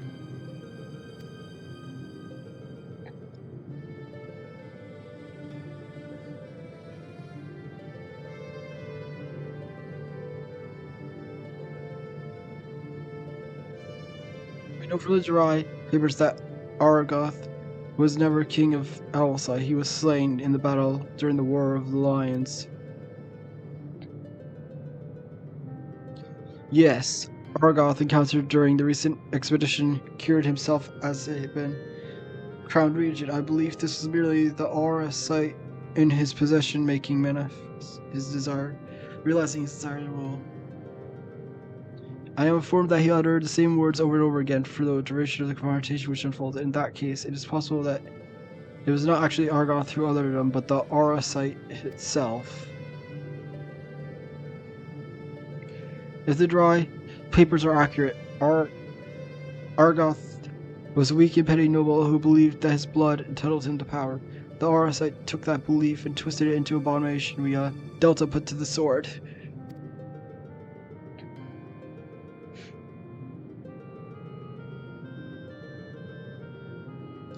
Then you're saying the crystal could prove a threat?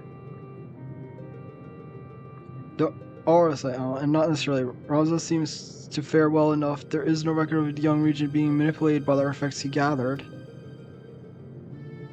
the hands of the just, the aurosite should prove harmless and even beneficial. That's...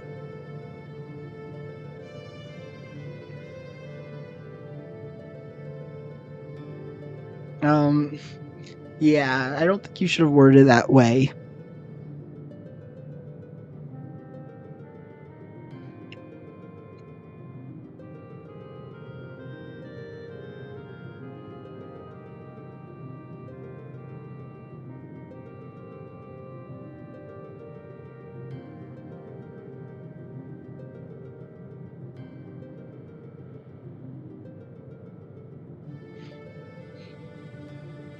Hers is not one the kills, but the one who wields it. Now where have I heard that before? Ah yes, it was Emperor Galvas' justification for taking the marvels of magic and applying them to manufacture of arms. Where after all was the harm if it allowed him to bring order to the three great continents? You draw intriguing parallel, Master Nolan. The properties of these crystals are so singular. I do wonder if they, like magic, are products of science and not nature, that they were created by someone too. But who? What manner of person would be even capable of such feat?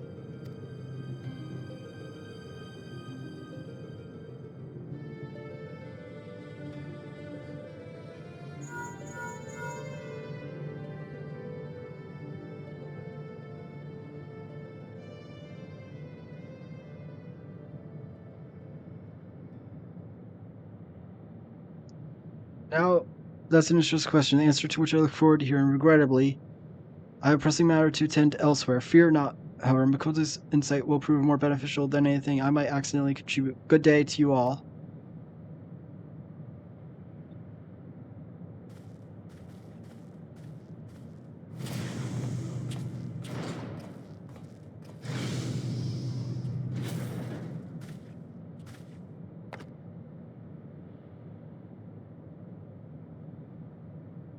What I don't understand is, if the Duma was imprisoned with the Argon's deepest desire, then whose desires are rattling about inside the Otis?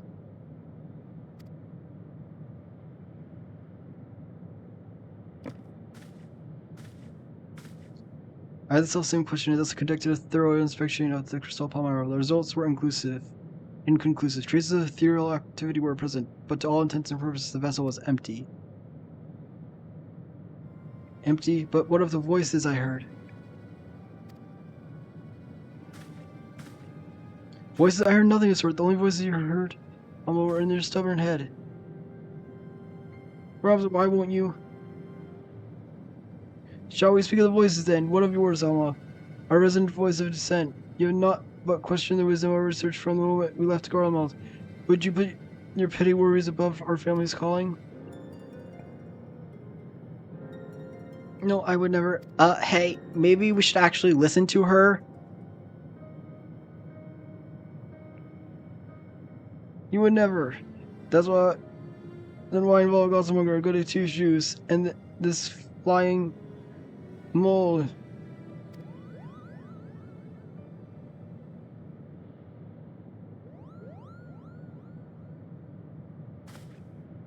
Please tell me you can see that.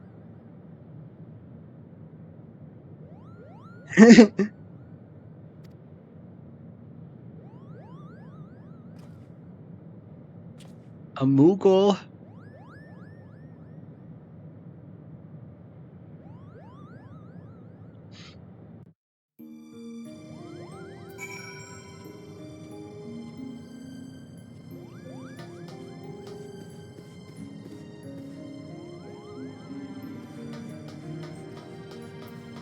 What's this do? Records found in security protocol.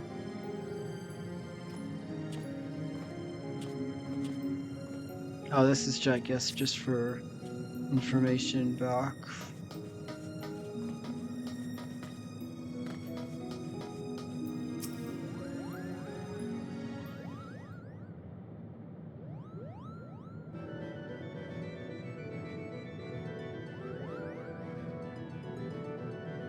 Am I interpreting? Oh, please do on my. Except, then say to your fine troops ranks can wait until you said your piece, Kupo. Guards, get this. Mont Blanc, the name's Mont Blanc, denizen of Damascus, desert seeker of thrills, adventure, extraordinary. But you may call me Mont Blanc, Kupo. Damascus has long been known as melting pot for a myriad of cultures, where modern races such as the Sikh, the Banga, and the Vieira might live in relative harmony with here, Elizin, and others. Yet there are no records of a prominent Mughal population. Most likely because we are neither prominent nor populous.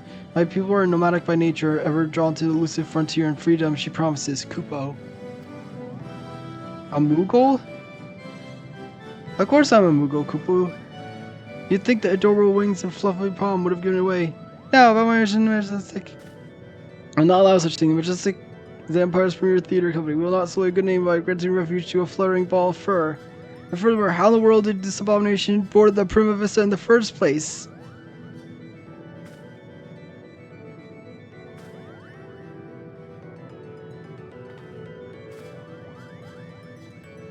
I mean, so his wings were, I guess. As for a mission or company, I do not seem to recall race, creed, or allegiance on my list of prerequisites. Do you? No, father. Everyone like, what exactly that calls you to stage, our stage? What else? The Zodiac Brave story, Kupo. Never before have I witnessed something so amazing, so moving. Sitting here while technically hovering there in the audience, the story unfolded around me. I knew I was witnessing something special, something positively transcendent, Kupo. It was then I realized I either had to be part of it or go to my grave, a bitter, broken moon.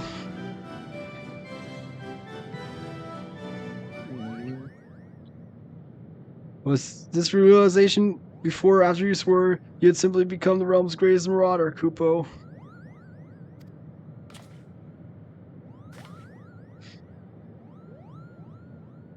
There's more of them. What?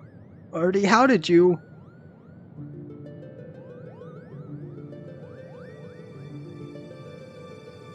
Perhaps you have more success running away if you didn't reveal your grand design to every other fool you happen to meet, Kupo. Was hard to score no they took back. Now you're here presenting your bachelor stage before traveling and you single notch into your half. Do you not remember he who churns the butter goes to the sweetest bread? But how was once Saber said butter bread if his head is in the belly of a fearsome beast? You accuse me of giving up when I merely came to the realization that continuing would end in failure. Only through change, of course, could I reach my final destination, Kupo. Your destination is what, Murmur? Are you sure it's not Geomancer? Arithmetician? Templar? Do not bother answering, Kupo. We all know you'll be singing a different tune come Crow. This is where your seniority is destined to be assessment. I can feel my further role of Dilly Dell is made for me. Kupo! Kupo, enough! The actors of Termi are trained by Empire's finest institutes. They represent the pinnacle of fiction not only in Garmal, but across the entire world. A vagrant mammal like you could never hope to share a stage with such artists, let alone play part of a hero like Dilly. You yourself admitted you would too craving to face solitary brief. How can you imagine you would fare against a pack of theater critics? A troupe would need proof of valor before it could even consider.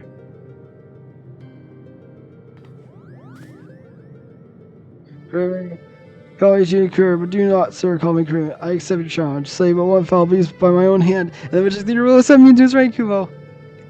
I issue no such. Your everyone is good. When I return the head of a terrible beast in my gore-stained hands, you'll be honored bound to welcome me, Mon, like the murmur, to fill the ranks of the Majestic Good Day. Oh dear. Wonderful. What do we do now? What do? We do nothing. If that battle throws himself on the horse of stampeding, I will not stand in his way. I believe the proper term of derogation is Mobat, and I should warn you, Mughals do not take kindly to those who use it. Why must you always beat yourself above others, brother? Did you learn nothing from Argoth's wretched example? My blood would never set off on this foolish head. Do not make the challenge. If anything falls, my brother, my blood will be on your hands. Delta, you're the only one else to keep all alone, Kid Blank and friend Death on behalf of my brother, I beg your assistance.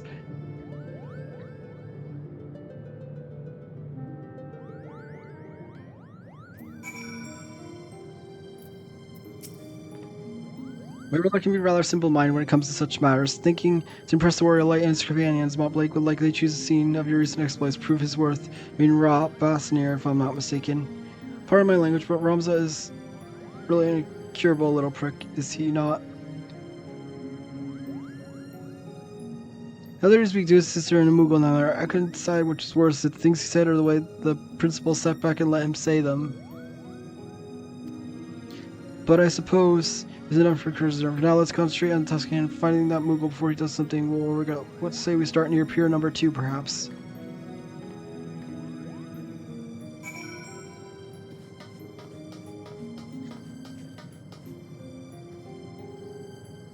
I'm assuming you have to go, go back to Kugane.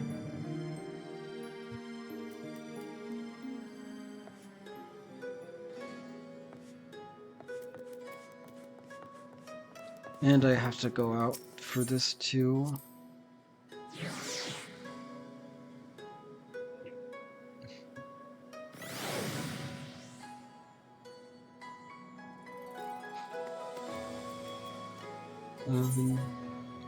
Let's see, where do I go?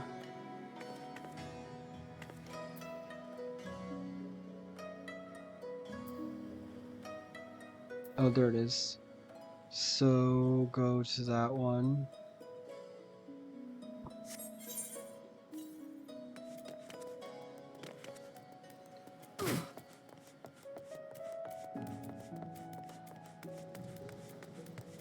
So I think my retainers actually complete adventure, so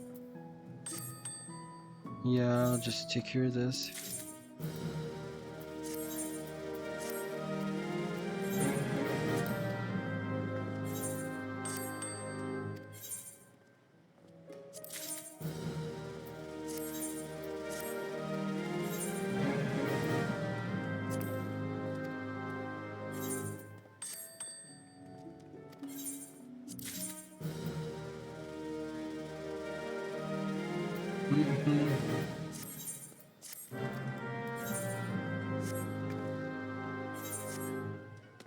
Wait, what was their monies?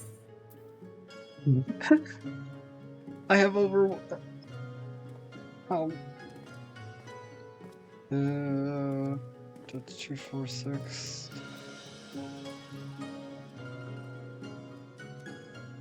That's 58.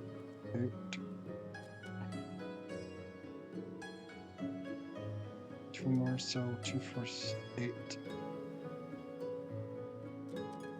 I think I have about 1.8 million gil in my retainers.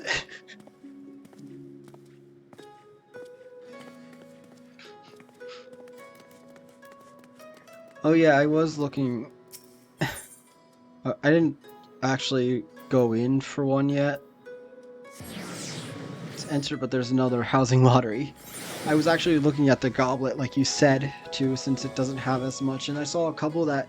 I think there was one where no one had entered yet, but I'm waiting till like the weekend to do it because it goes until the 8th. I think is when it said it ends. Yeah, because today's the 4th. Yeah, it goes till the 8th, so I'm waiting till the weekend so that way. Then go for the one that has the least people in it. So that way I have higher chance.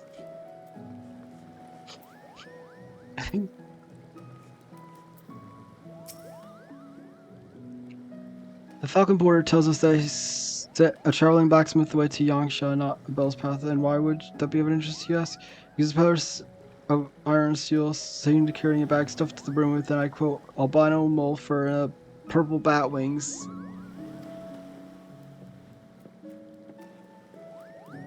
One blank. Not that we look like that, Kupo. Luca's route to Dalmasca is via the One River and its western tributaries. If Momblek's bound for Ron Bastre, he will seek passage from the Glittering Basin.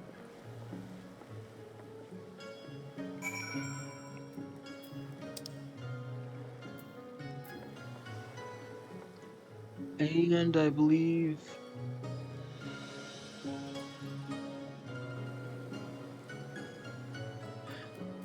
Dang, I cannot...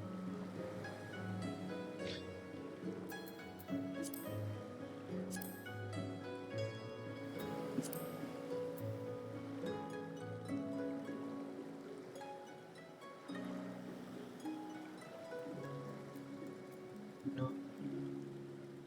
Is this it? No. Yangsha.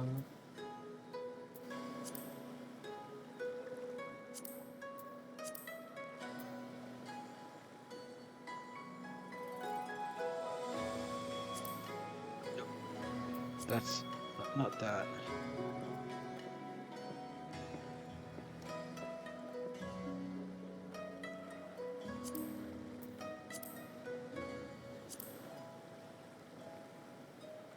Oh, duh. Go to my teleport guide. I was like, what am I doing?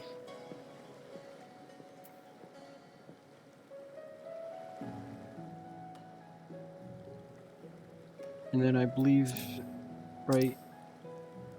Yeah, this, and then I should be able to easily just take the boat and be closer.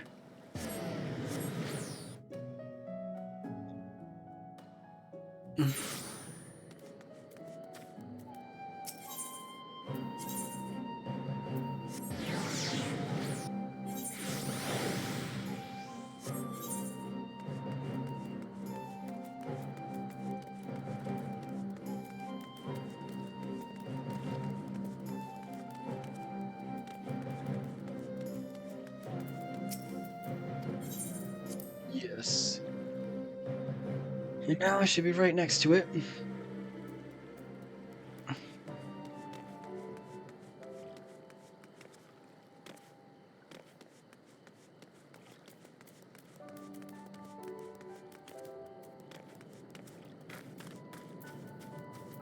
And he's being attacked by red chocobos.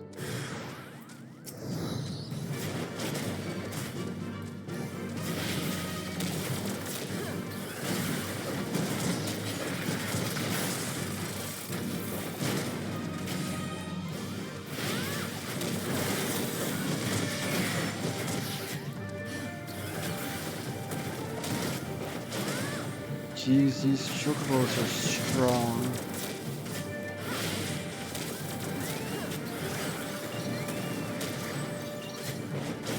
Oh my. What in the world? Why are these chocobos dropping meteors?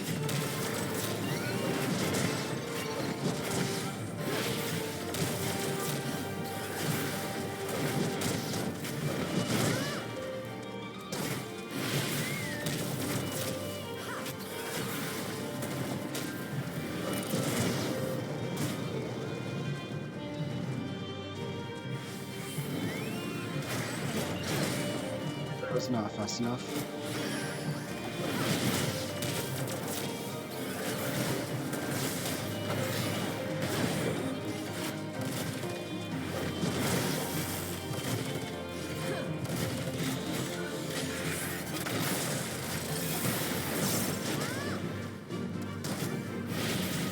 I did not know that.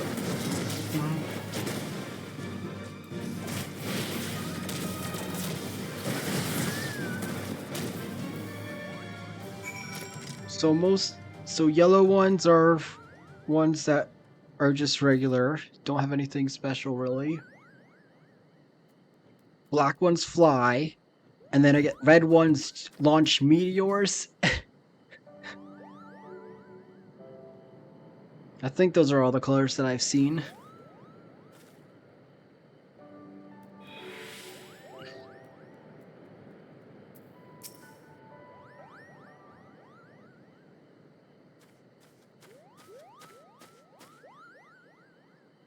Like, what were you thinking? Have you any ideas what you put your brother through? He has been worried sick. Both her and Rosa were rail and I am a failure. I flop a failing floppish foolish couple. How could I play part of the hero if I cannot even ruffle a feather of a single measly word? The audience would see right through me like a spineless jellyfish I am. No, Mom, not everyone can be a hero, not most heroes. Yes, the bard sing of the man who deals vulnerable. What of his cadre? What of his loyal companions? Do you think Delta united Alice on his own? Do you think Delta here was alone when she liberated Al Amigo?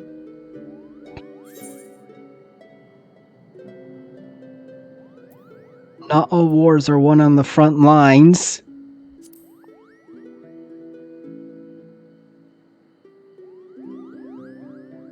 Of course they're not. Every campaign needs a brilliant architect. The mastermind who moves a piece across the board. What like can be the mastermind? That was quick. Yeah, maybe not the mastermind. How about the one who plays a bunch of pranks and just screws up the enemy army?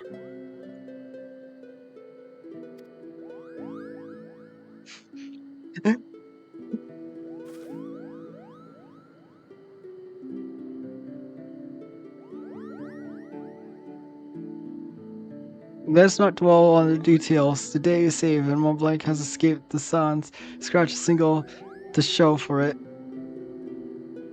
We should return to Prima Vista before luck runs out.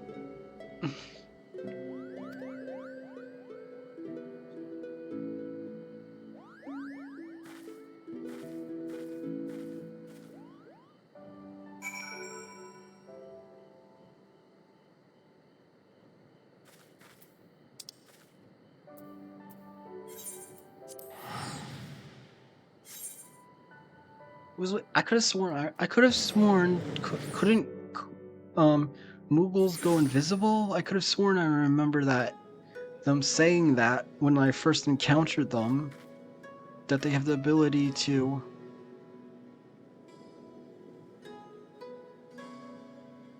go invisible. Oh, that must be... Oh no, wait, not invisible. It was that they stay hidden.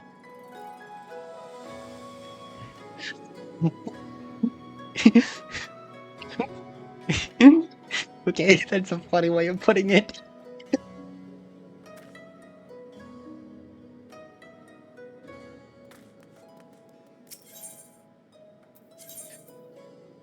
Because they don't...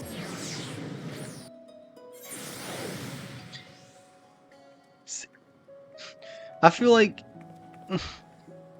most people wouldn't harm a Moogle though. Sure, they look a little creepy. Their hands are like a little creepy, but they're still kind of cute.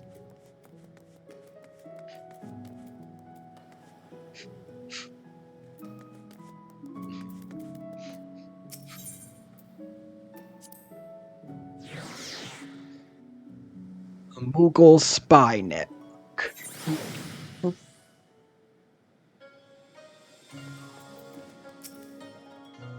Do you seek passage to Prima Vista?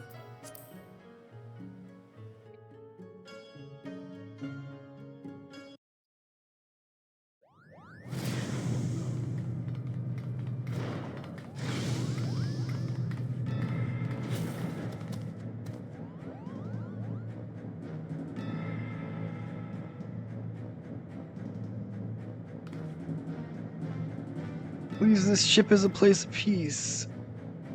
Release my sister or you will answer to me.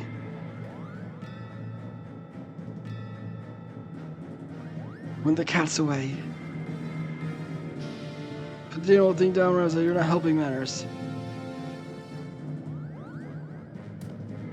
The other crawlers, we only seek and find our leader, Bagaman.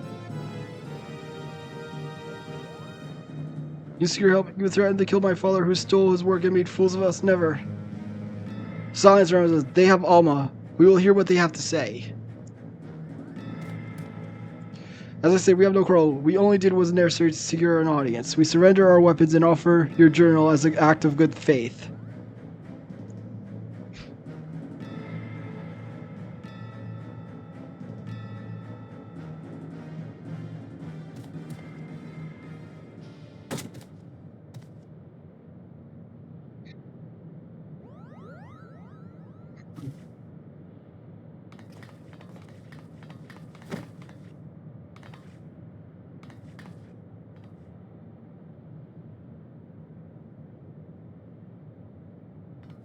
Okay, now I'm really confused. This is rather a lot to address, but your claims do coincide with what we have learned about the Aura site. You're saying the crystal did something to our captain?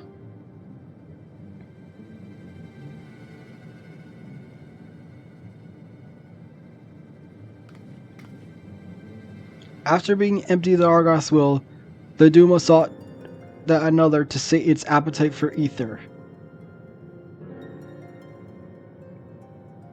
You're saying the crystal ate our captain?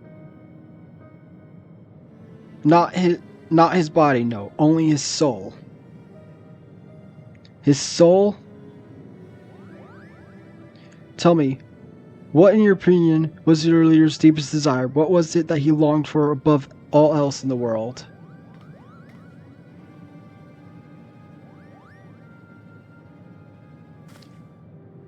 Why was he worth reasoning with these lizards? They show themselves beasts. They are when they put the knife to your throat. For small bodies and lizards, this one's tongue is pure poison.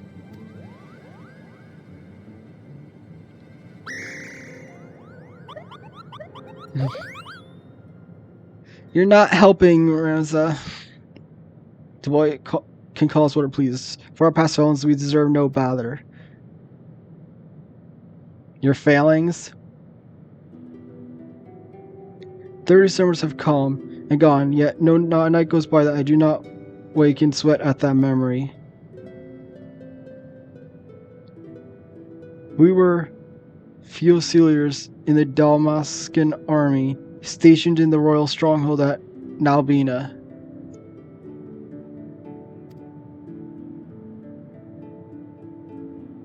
Nalbina Fortress was reputable and being Cheryl is falling to the 4th Legion, proved the turning point in the Imperial campaign, dealing crushing blow to Damascus morale and ultimately making the beginning of the kingdom's end.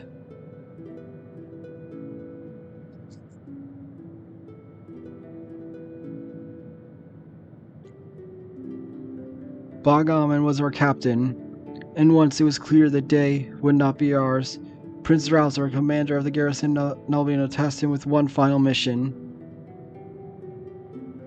This is an art style change. I'm assuming this is the art style from what you were saying. Oh wait, sorry.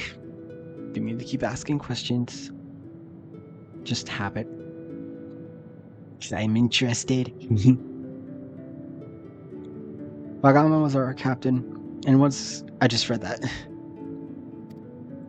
Our unit was to escort His Highness's twin sister, the Princess Ashila, away from the fortress and thence to safety, but things did not go as planned.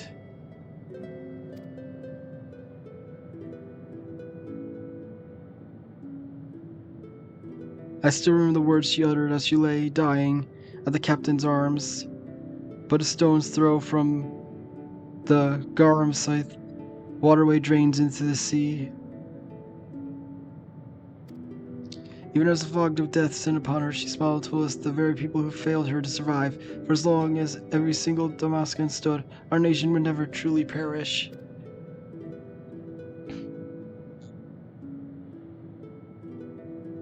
But it should not have been us who survived. By failing to protect our charge, we betrayed the princess and her memory, and brought shame upon our race. So yes, we are not but cold-blooded lizards deserving of what not scorn you dang to heap upon us.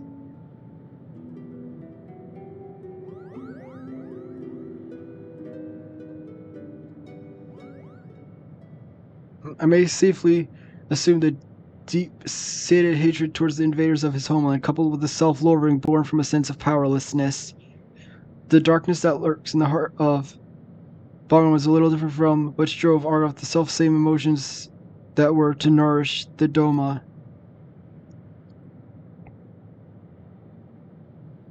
Stop digging riddles, Charlayan. She's saying that your brave criminal will eventually turn a monster, or rather more of one. Garlian lies.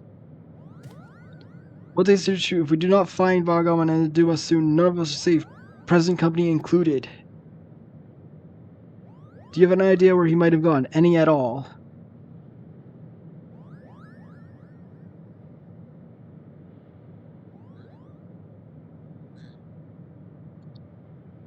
Wait, look at this. Something has been added to the final page of my journal.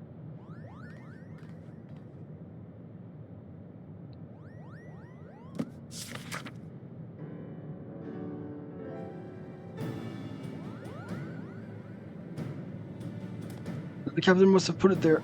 Only he had access to it until we found it in the pack he left behind, that is. Is this Damascus? Indeed, it is. It says Redorana. The lighthouse, why would he write that? And in the old man's journal, no less.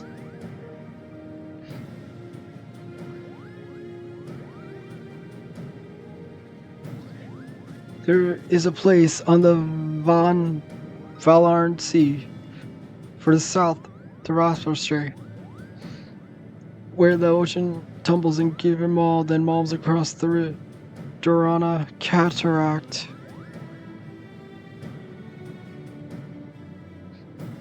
Legend would have us believe that the entrance to the Hell of Water. Many scholars seeking to prove others have descended into the chasm, some even by airship, but no one has returned.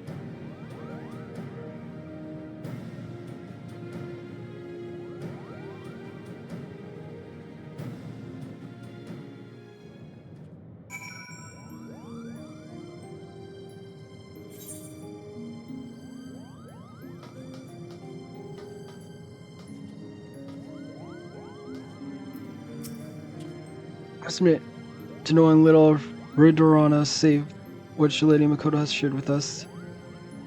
Before we spend valuable time and resources traveling to remote a place, I must review my notes and see if there's any mention of the abyss. We shall share our findings as soon as we learn all of interest.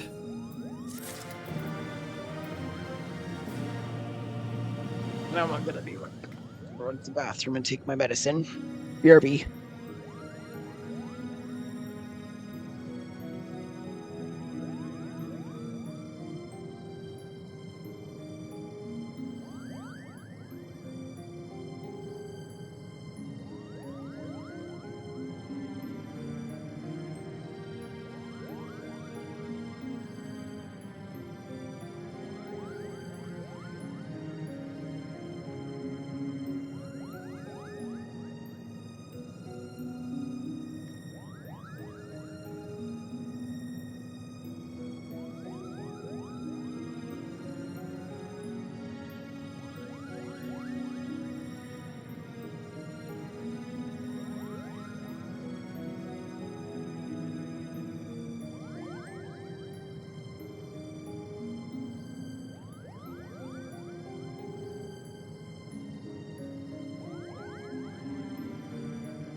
Almost forgot to unmute. Good thing I realized before any dialogue.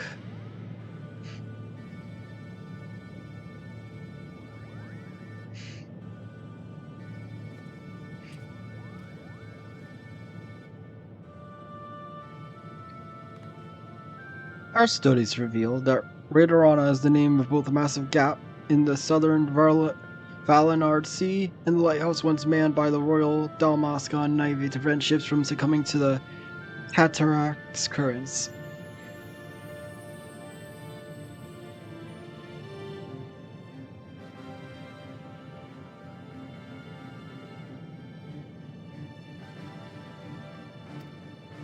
Stress once manned, as the tower has lain empty since its candle keeps abandoning their posts after the fall of Rambanastir. But if Pharaoh Cyrus offers any indication of what can befall a lighthouse in its absence of its caretakers? Yes, but the real question is how this all ties in with the Ivalisan legend. A cursory examination of the Zodiac Brave story results no mention of Redorana. Yet it seemed foolish to assume that name could not change in the centuries since the tale was writ. So I thought the cross-reference text on modern Isobardian history with our translation of the Durai papers. And after exhaustive re-examination of my ancestors, I discovered that there's not a single entry on Redorana. And while it mentions the violence or abundance, I found no reference whatsoever to any cataract or lighthouse within its waters.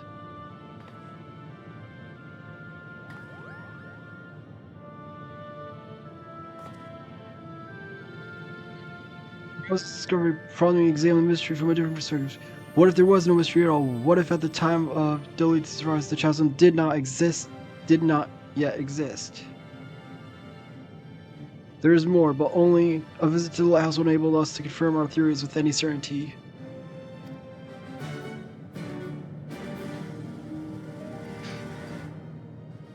So we're going to be climbing a massive lighthouse, I guess. The Redorna lighthouse lies far from civilization. You would be wise to provision for the ship here in Hingashi. An adventure always comes prepared. Of course.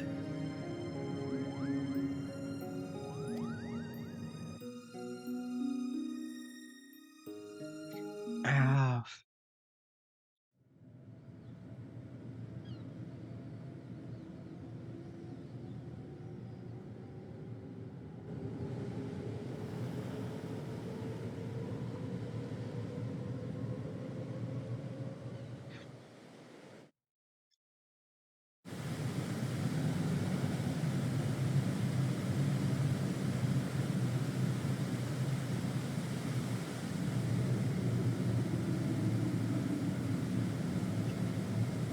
That's supposed to be a lighthouse? The Redorana lighthouse.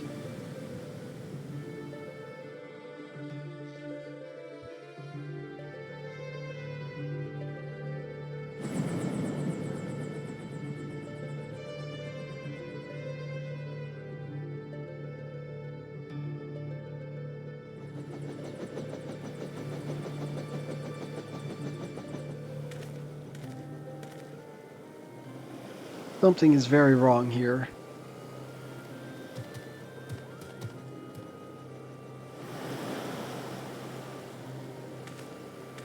Maybe it's best that we split our approach into two parts. One to delve into the tower's depths and the other to observe from afar. As acting especially similar, I point you captain of the first. You may use the spyglass to aid in your search for the missing lizard.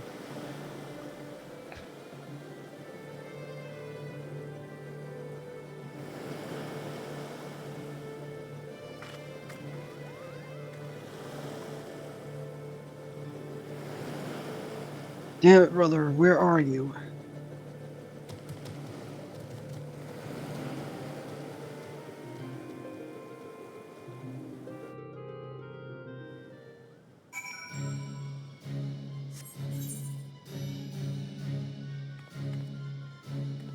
That's a map, for sure.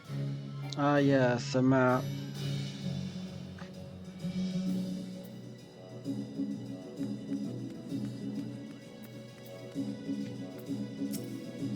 Captain, Captain, give us the sign. The house looks like it's been seen better days. I dare say we had a handful of Imperial dreadnoughts and 30 years of disrepair to thank for that.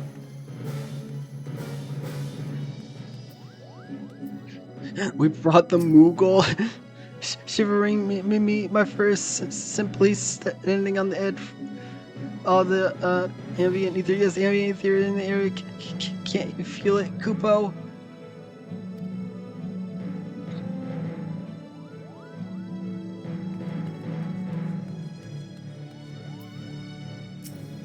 Don't worry, Captain. There's a lot of there's a lot of robots. They won't hurt you. Where in the king's name are you hiding, Captain?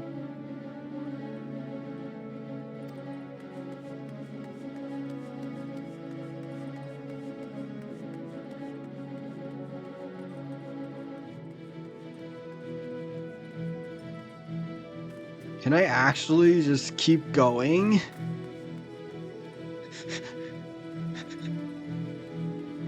I can.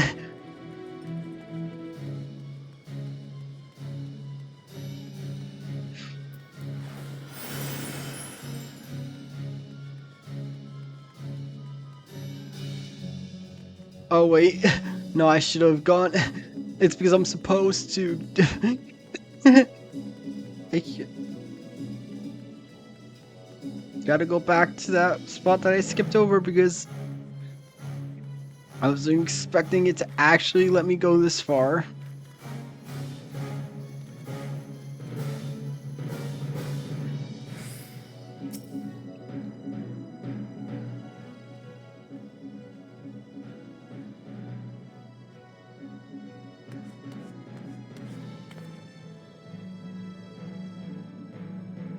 Ocean appears over adequate view. Climb up and scan the area for any signs of Go on.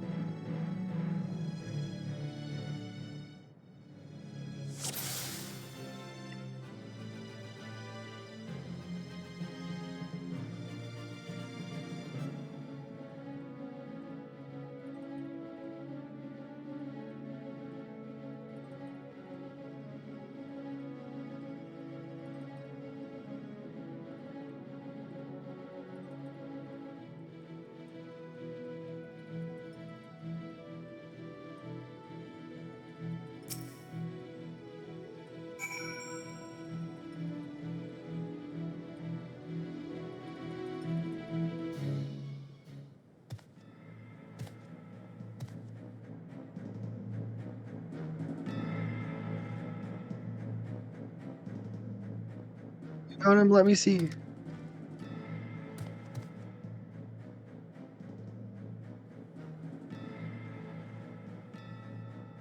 He needs our help.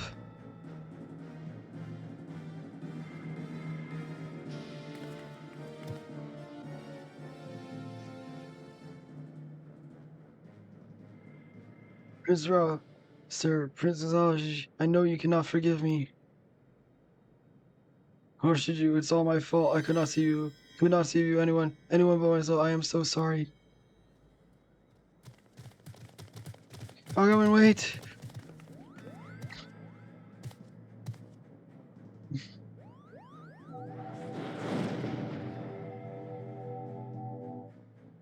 Sure as I have no pride, you cheat with the very man who laid waste to our homeland. You are saying, brother, there are no Imperials. We've come to help.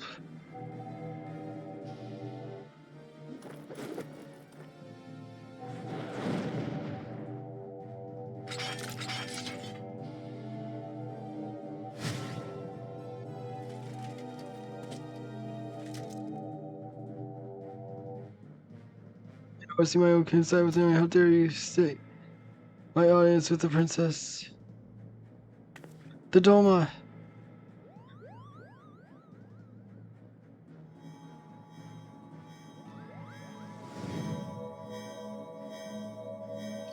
It hasn't, Koopa, but it's showing him what he wants to see.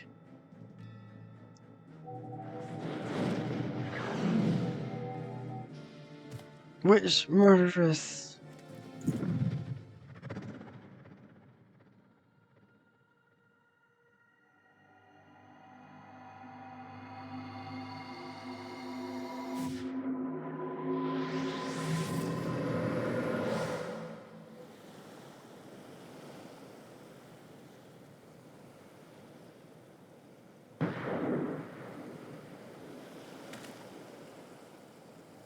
On fire.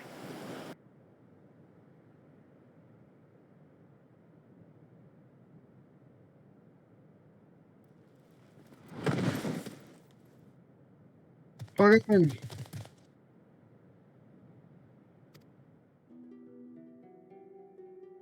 So this is the end.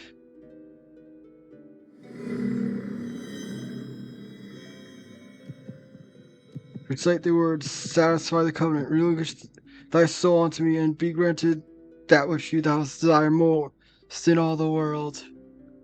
Sword in hand, a warrior clutches stone to breast. Look at me, brother, look at me.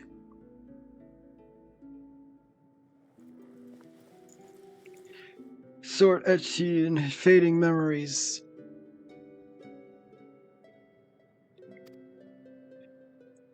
Don't you die, not yet. In stone, his tempered skill. Promised we'd all go together when our time came. You can't leave us here. Thy sword tested by stone revealed.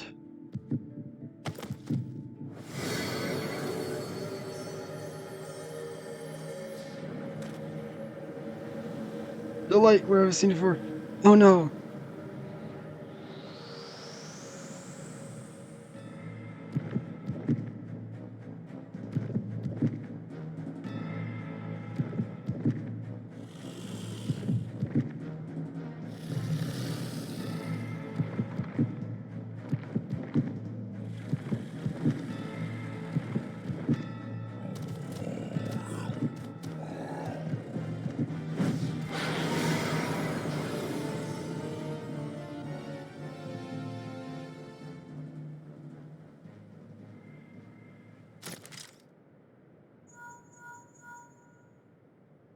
Whatever you're doing, you need to leave the house right away, right away. Do you hear?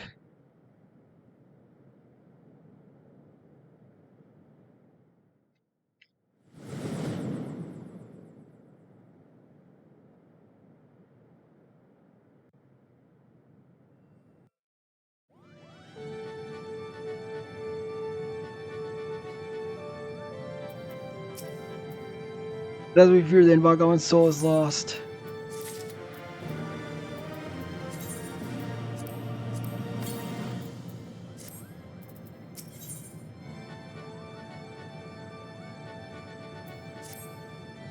Which is I wish we were otherwise. The fear Bhagavan's beyond saving, yet we cannot suffer what is left of him become a distraction.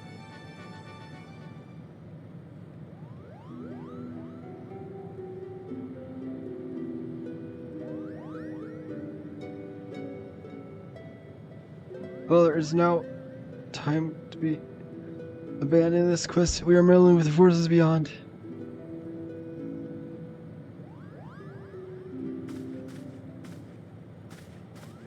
Enough, Alma. We adults are talking. While Delta was searching the lizard, I suspect the area exposed foundation at the base of the lighthouse.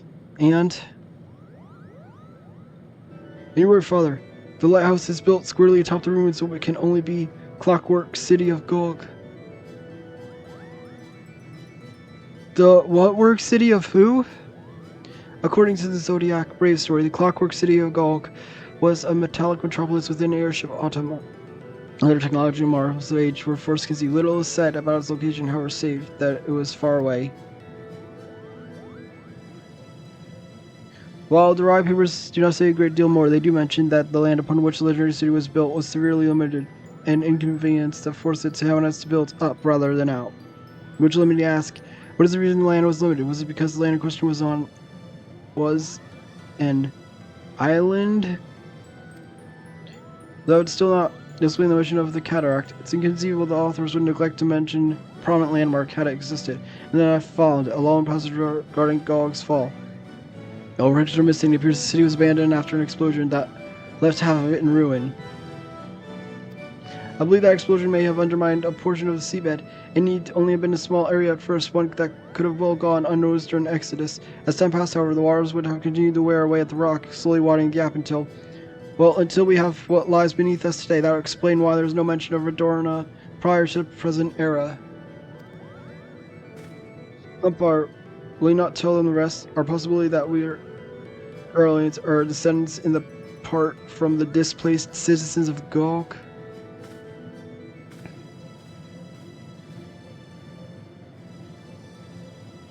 explain how the Emperor was able to forge its armories of iron even before the discovery of application of elegant technology.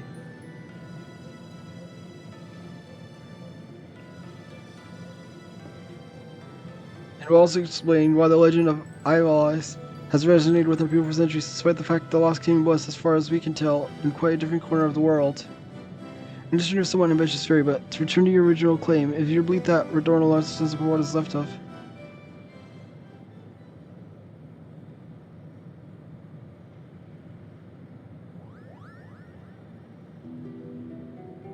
That necklace, where did you get it, girl?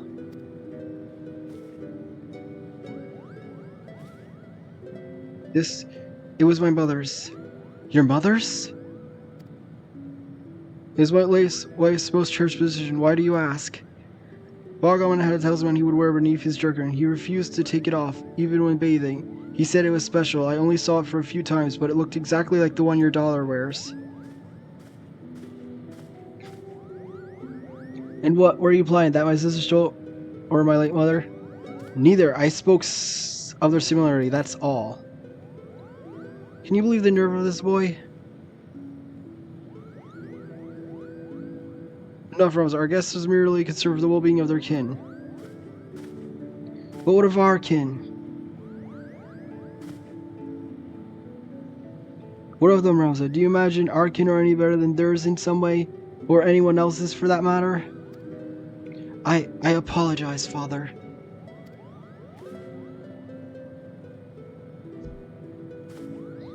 We have but one purpose, son. That is to prove the existence of Alice and clear our family's name. Do not allow anger or hate to lead you from that path. Now, we have a lost city to explore.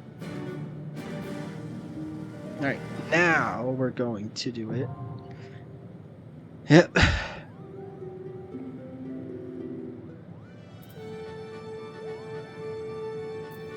First, talk to everyone. This necklace, why is this so special? I'm frightened, Delta. My heart cries out to join you on your journey to the depths of gold, but my head tells me I would pay for the privilege with my life. I have received no moral shame, Delta. Whatever wonders await you, my place is here on the Prima Vista. Now, is there aught you wish to know before disembarking? Oh, that's just repeating stuff. Since my little brother says I go ahead with this farce, you have a responsibility not only to ensure you return safely, but that he does so at fully fledged war, though I settle for a return safely part of the push came to shove, Kupo. Always seem that I only call upon you when danger rears likely, yet I assure you nothing before which you seem unconvinced. Perhaps we should speak of this upon your return from Clockwork City. I will not believe that there is nothing with Bogomon in that. Future, we will still have to save when we can. The captain's dead, I saw it lightly with his eyes, and now we're alone. First of those say now go, what other wonders might slumber beneath our very feet? Oh, you thought I might be joining you on a journey, heart of 1,000-year-old Josephine? Sorry to disappoint you, Delta, but a detailed account of any swashbuckling upon your safe return will suffice, or failing that, a body. That would make quite the story. Don't tell me he's gone. He's not. He's stronger than that. He's the strongest manga you've ever met. He'll tear his way out of that blue coffee and crush it under his foot. Now's the time to get it for someone like, breathe, breathe. I'm a warrior of legend. I am a warrior of legend, Kupo.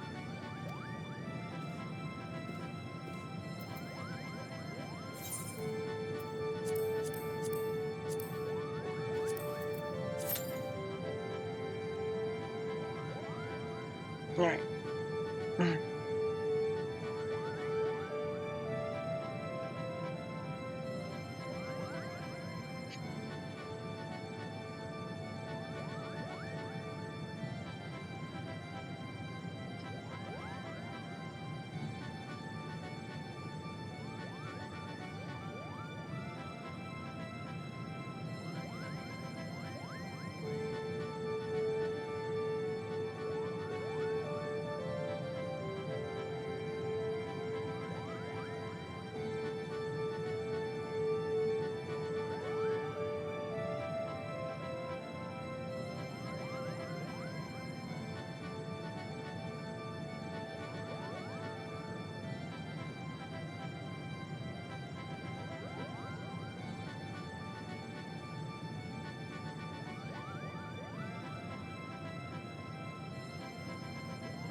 Hopefully this won't be a long wait.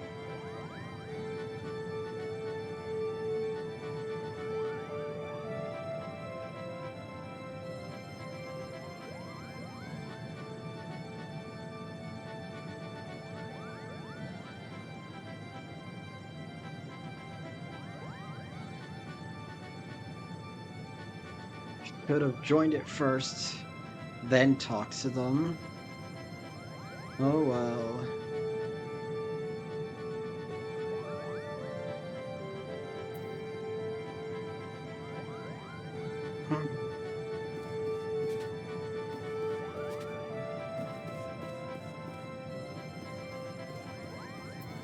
Oh yeah, I can.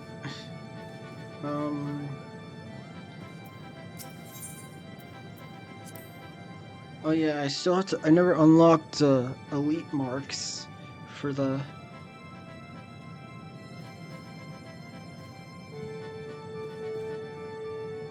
Ding. What?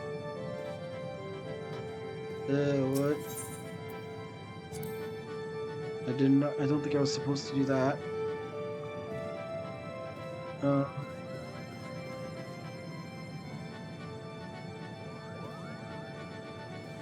Don't leave this place.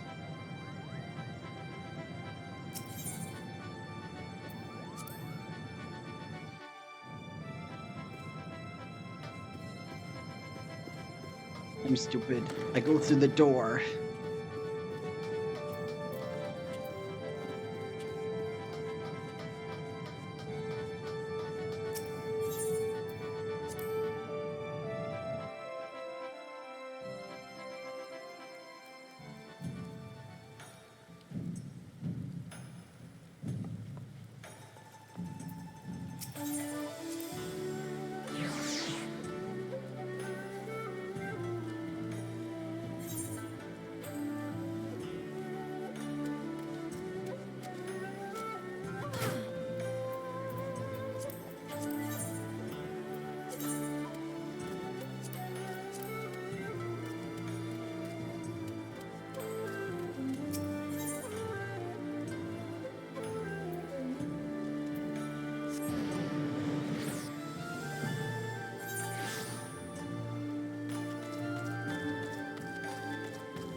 Good to see you, Delta. The news I've been waiting to share with you. Is it down? She has the gall to chastise me for inviting passerby to join cancer. All I ever saw was to bring the thrill of the hunt to all who care to know. I grant you no soul save you that I've recruited has ever reported back from their outings. We assume they're all falling, but such is the nature of the hunt. It's neither time nor patience for the weak. Let the hunt cool them for our ranks, I say. If 100 must die for clan Centurial to find one such as you, so be it. I knew you had a great ability, but never did I suspect you would climb so high. You don't go by me, I'm proud to call your sister. From this day forth I recognize you well in clan Centurios, most accomplished hunters. With that, you have the clans leave the hunt the farthest, most fearsome quarry. A hazard you require no longer explosion, having already faced such beasts in Ishgard. Still, for the sake of ceremony, go and speak with Willia. Go well, Dilda, and don't go dying on me now. The true fun has only just begun.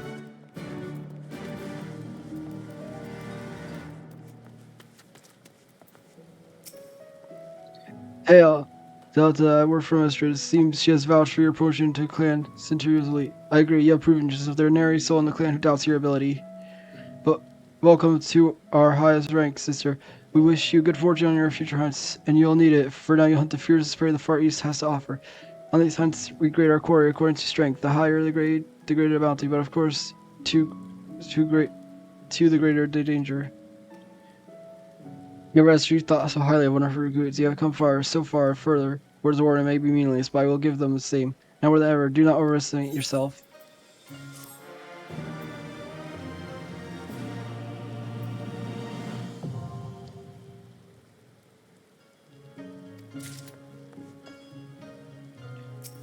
Let's see.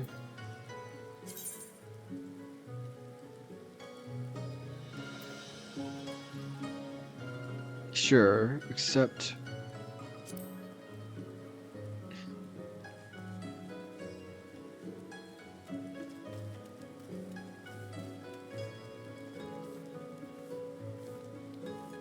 That's just the savage stuff. That's just the savage of the Monster Hunter one. That's the Dragoon quest. That's the Samurai quest. Alright, so I've done all the unlocks in Kugane. Now I think there's just unlocks in Ralgor's Reach that I have to do.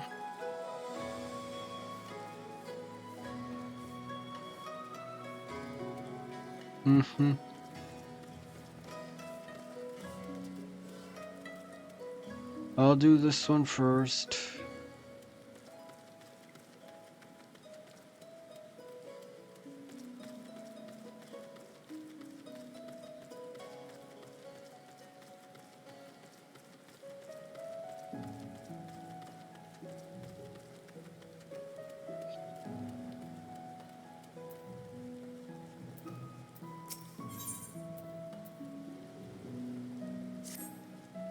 Under terms, he did well taking her the Ross Mask was about grueling the mountains, sing when the sounds of claws crushing with steel.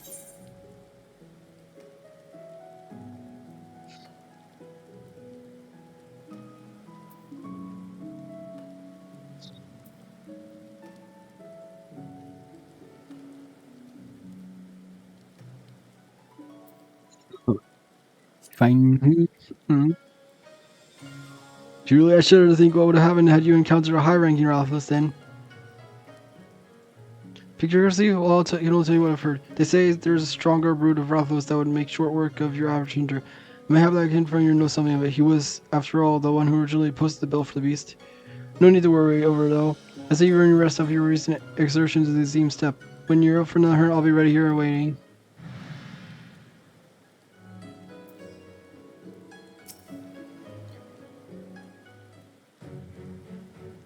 When it returns, and with her feline companion. Feline, how rude. I am Felion, you dullard. I fell to but that's neither here nor there. I asked Delta to bring you here so that we might learn the truth these high-ranking Ralphus I recently caught wind of. High-ranking Ralphus?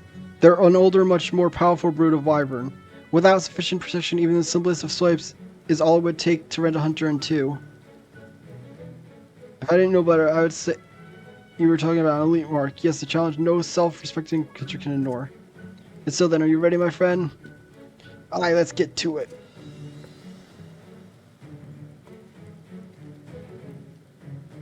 Okay. Your enthusiasm is appreciated. Now's the time to get around. So you're perfectly plain. I'd rather see another hunter charboil today.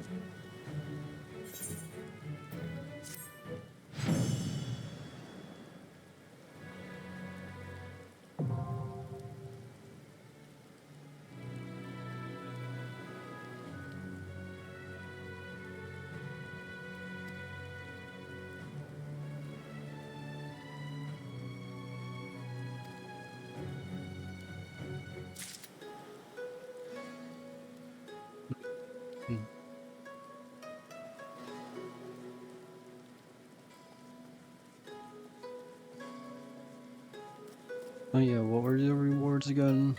Let's see.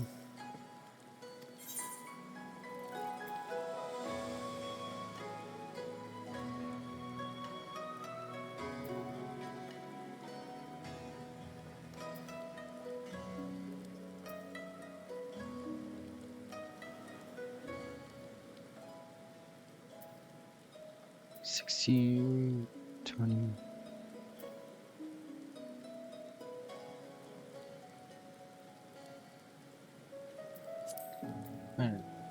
Total.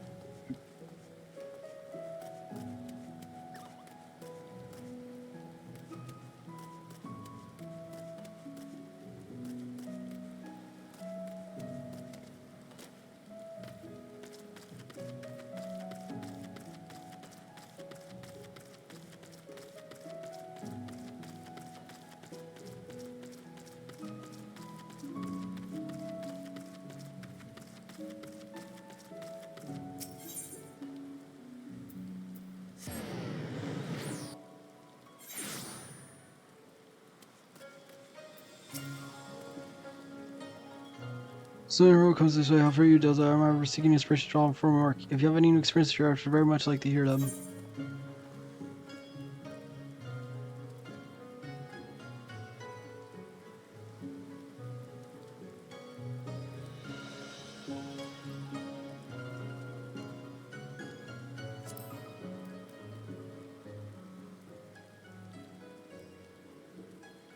What stirring story have you for me today?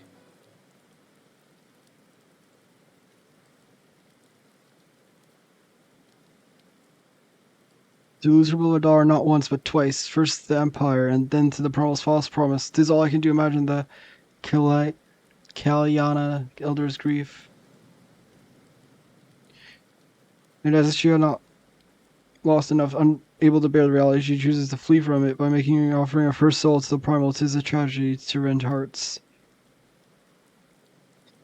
My heart says, I know full well ask you for a tale, but so private and instant sorrow will not be made subject of music. However, I will do honor the memory of the departed with a verse.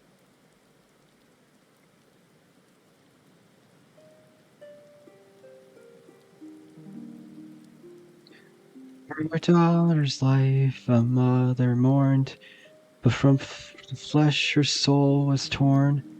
For her daughter's smile a mother yearned. Now from a dream she may ne'er return.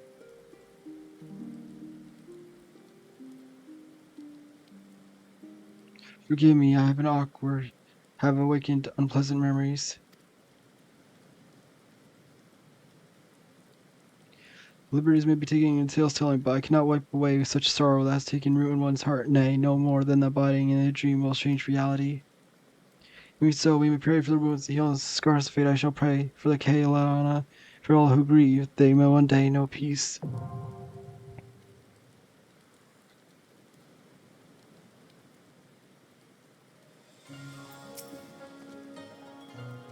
And you say the same thing every time.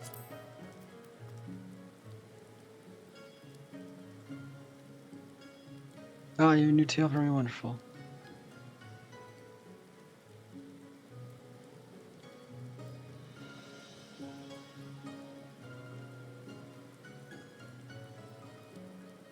I clash against the kami of legend. The words fairly read themselves. Yes, this would adapt very well for the stage. I dare say even the Kojin would come to watch. As the song is about you, however, it's only meet that you are the first to hear it. Let your ears tell the fierce account of Susanoo, the Lord of Revel.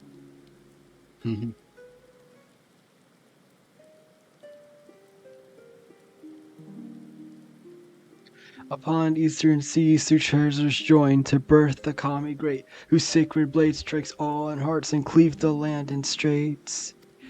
From western lands a challenger comes, a hero from afar, whose radiant blade sets souls ablaze and outshines the very stars.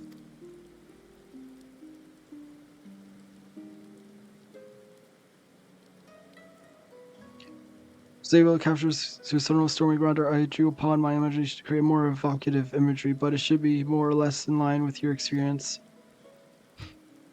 Somewhat stormier than you recall? Well then, that makes it just right. Upon the stage, storytelling takes on a different dynamic, you see, and it's common to practice to favor for grandiose. With a rousing tale in your heart, I've no doubt the play will be received with no less than standing ovation.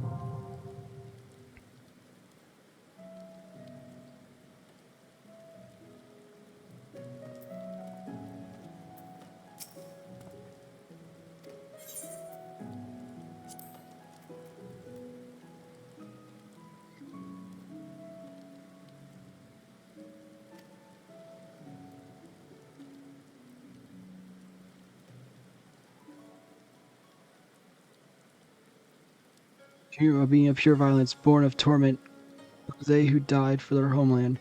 Those souls had longed for the power to smite the Empire. Little would they imagine that this power would assume such a form, nor that it would fall into enemies' hands and become the ultimate obstacle to freedom, bound to the will of Xenos Vie Galvus, a pitiable man who feels not safe when on the edge of death.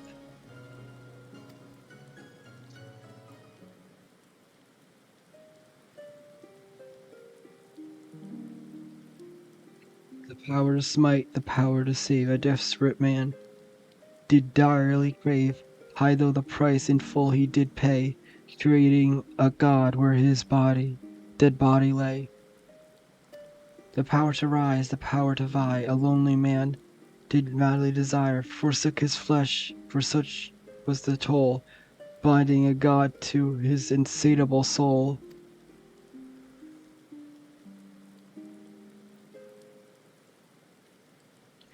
Here we have two men who sought power, but for different reasons. One wished to deliver his homeland from tyranny, the other wished to fill the void of his solitude.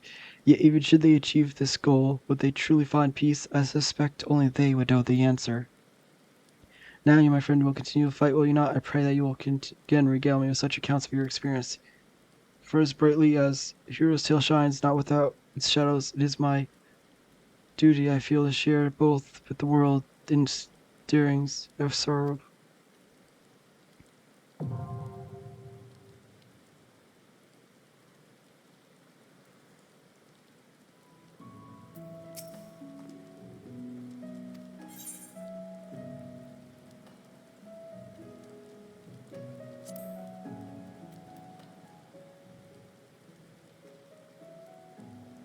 What other triumph tale do you have for me today?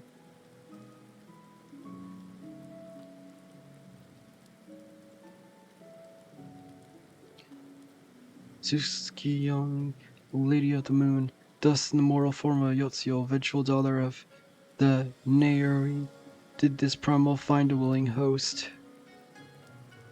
I've heard stories of acting Viceroy's merciless rule, yet not ever mentioned the terrible childhood she endured. The outward face of history surrenders little of the turmoil which rages beneath the surface. She had but one chance to be born, only to have it snatched away, and in the void left behind her cruelly bloomed anew. Yes, this is all the making of a tragic Tonka. Forgive me, a former classic Haigan poetry. It was but recently taught by the actors here. It goes without saying I have yet to master it, so I will thank you for not laughing at my fumbling attempt.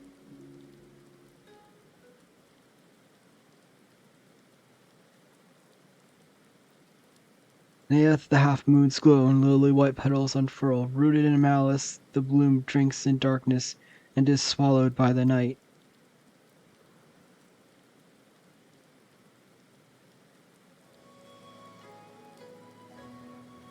The flower Yoshio planted was doomed to last but a single evening before its petals were scattered. Mayhap she wished only for a pretty bloom to adorn her final resting place. I do not mean to excuse her atrocities, but very few of us are born villains. Circumstances conspired to break her spirit, and even as she made her misguided choices, I only hope that in death her soul has shed the maddening shackles of vengeance.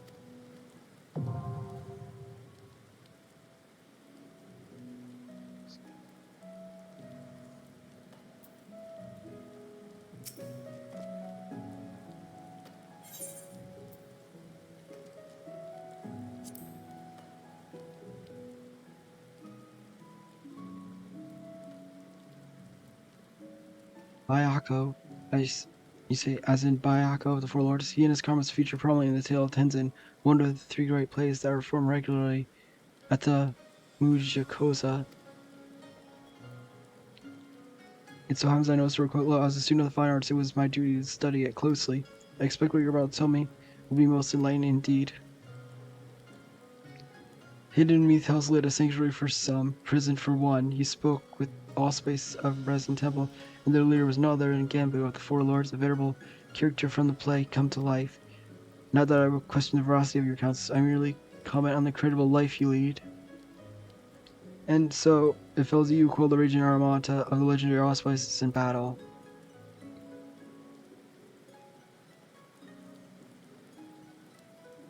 My word to think, face legendary Tigerbell, the Western Guardian, the bosom friend of Hirotazen. Yes, I feel a Tonka coming on.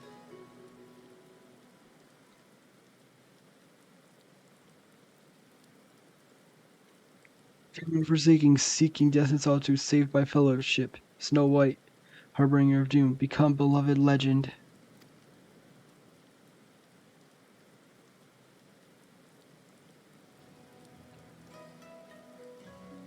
You know the tale of Tenzin. Bayako was likened to a god of war with near limitless power of destruction. Not to say that Bayako you faced was a weakling, but the picture you paint is rather less intimidating elsewise, don't you think? That sort might be even willing to cuddle, or at least reach out and rub belly. But perhaps he has grown more beard in his reserves in his old age. Perhaps in his troubled youth he more closely resembled his portrayal to legend. Come to think it, you're not altogether different, you and him. Blessed or cursed with exceptional powers, defined by them in the eyes of many brave souls that rose to the occasion.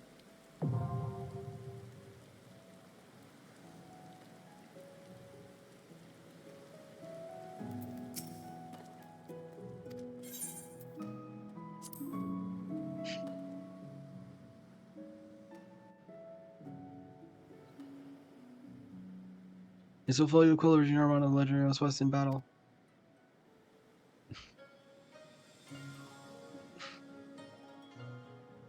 Ah, Suzaku, the allspice whose fiery plumage was once only eclipsed by her passion for her comrade, Temzin. Yes, I feel a Tonka coming on.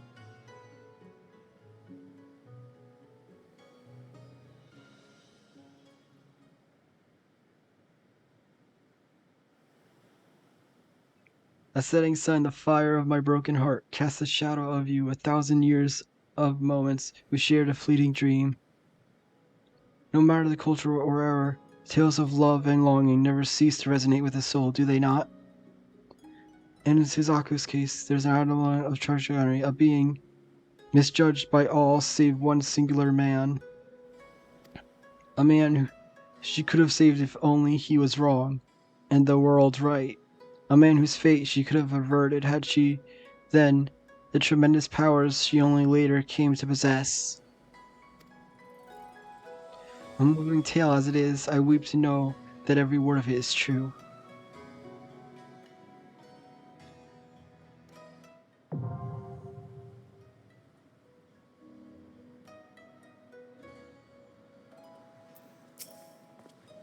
Ah, something heroic.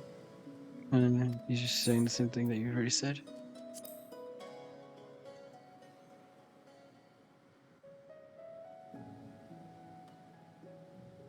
And so it fell to you to quell the raging armada of legendary allspice in battle.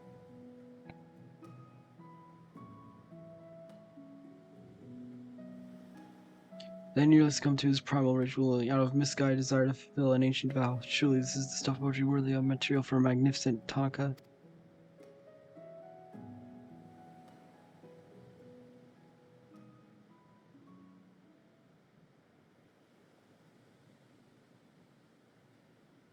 Corruption braced into my heart flow and fill, indigo river, crimson black with blood and ash, promises kept, vows fulfilled.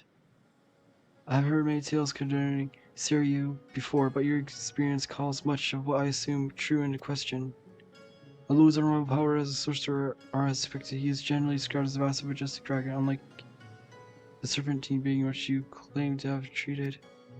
And the tale of him in his youth, the fledgling allspice makes for a guardian of calming. It's the sort of story one might expect as a cautionary parable, not a tragic and unfortunate truth.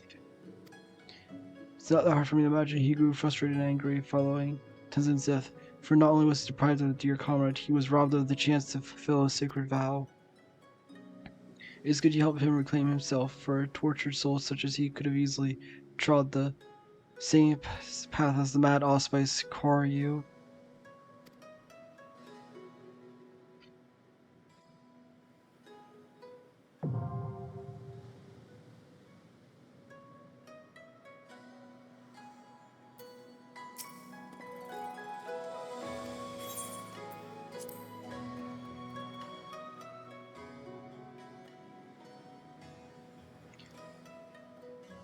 Oh, a tale about Bahamut who visited the 7th umbral calamity upon Aor's.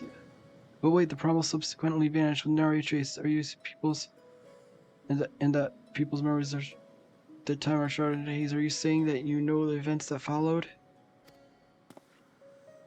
Stop, say not a word. Whatever it is you know, I sense the secret of calamity is best kept as such a secret. Perchance my decision strikes you as unexpected. Well, my friend, there are times when the imagination must be allowed to run free, unshackled by truth. For instance, what if Bahamut had been slowly growing strength for his rival unbeknownst to all? Now that would be a song that set people's heart and minds alight. Ah, the words come to me even as I speak.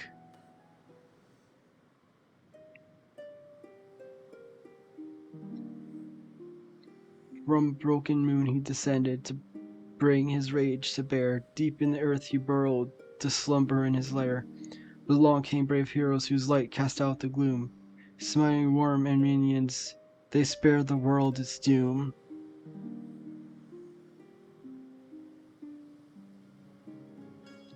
But being that what's certain are very star heroes whose many sacrifices shall never be known. Such a theme now straightly strike the chord with locals.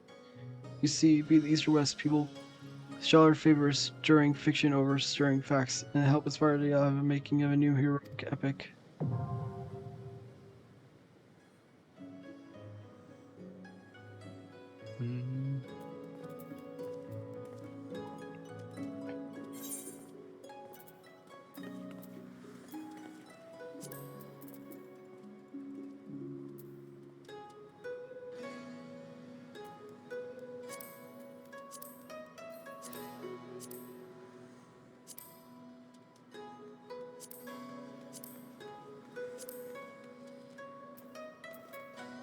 Yeah, what's this?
Is that like something new? Because I swear that was that something that was just recently added or something?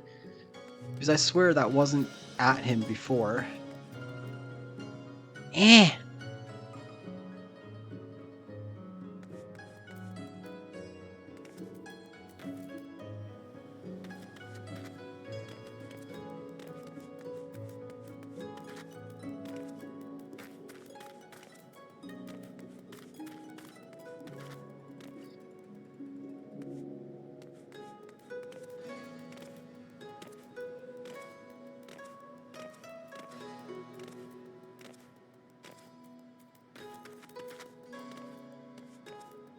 Oh, there's one right up there.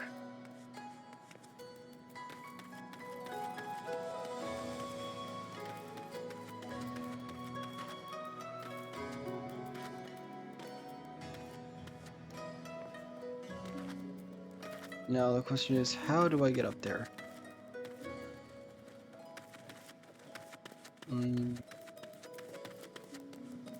Is there a way to climb up there?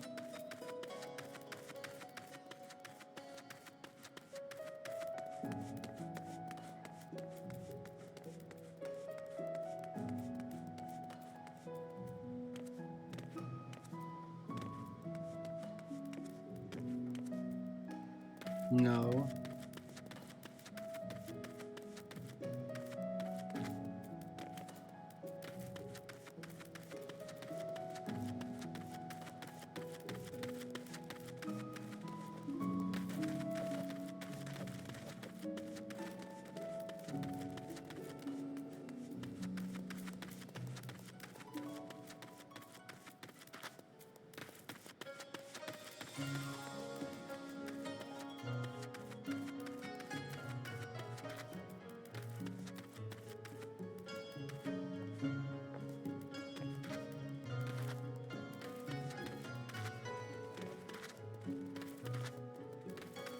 And it's been over half an hour.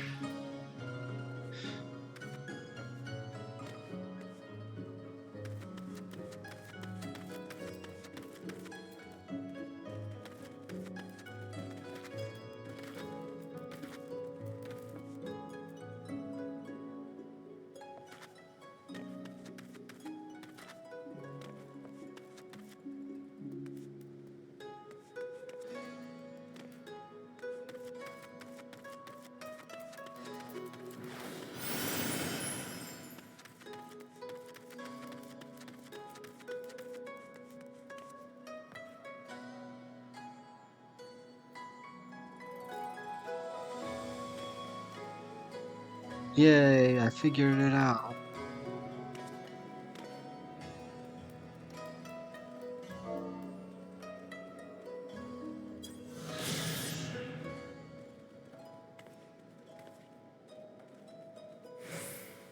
Northeastern tone, Tenkonto means Aetherite. Since ancient times in Gashi, the construction of the maintenance of these sites have been an exclusive domain of the Oni Shishu, a collective of skilled craftsmen who jealously guard their secrets. As a portal into Gane, the area is kept under strict surveillance by the Sekisugimi.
It's no longer gonna make me wait.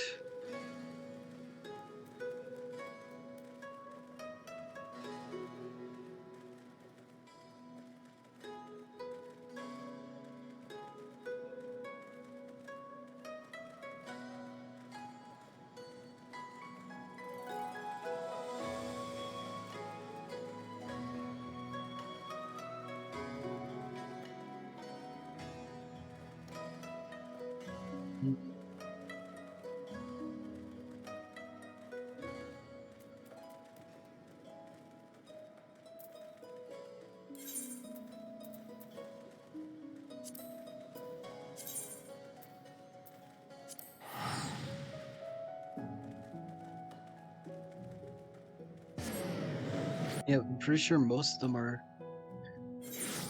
go do dungeon.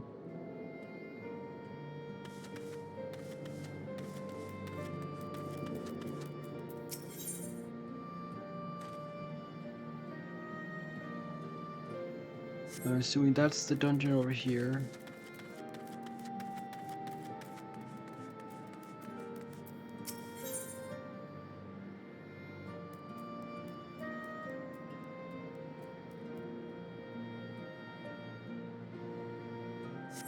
That's gonna be another dungeon.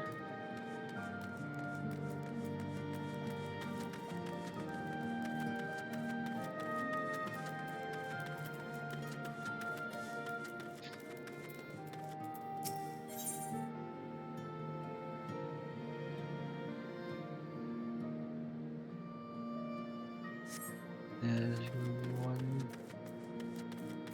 Let's see, are any of these not gonna be dungeons?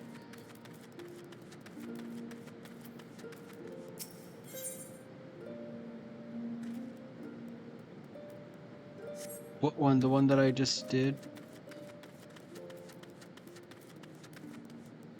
Okay.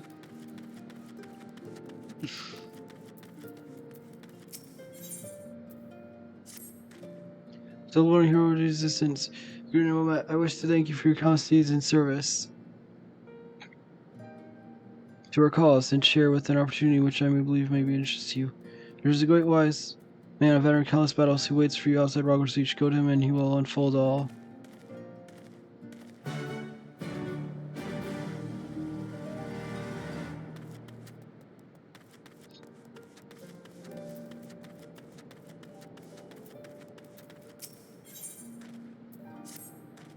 I thought there's the one I was looking for. As we know, Rogwar Reach used to be a pilgrim site for followers of the Fist of Rogwar. Atop the mountain lies the remnants of the Temple of Fist, which were once the center of the religion.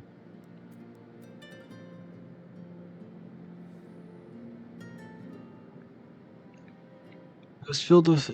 Okay... It was filled with monks training their minds and bodies right up until Mad King Theodoric had raised the temple. Curiously enough, the young lady recently approached me saying she wished to explore the ruins herself. I really turned her down, just knowing that she alone could not survive the route to the ruins. But then I thought of you. I'm positive that you're strong enough to protect her while she explores. The girl's name is Marjorie. You're willing to help her seek her out the doors which leads to the temple. I imagine she is still there pestering Peralta to let her in.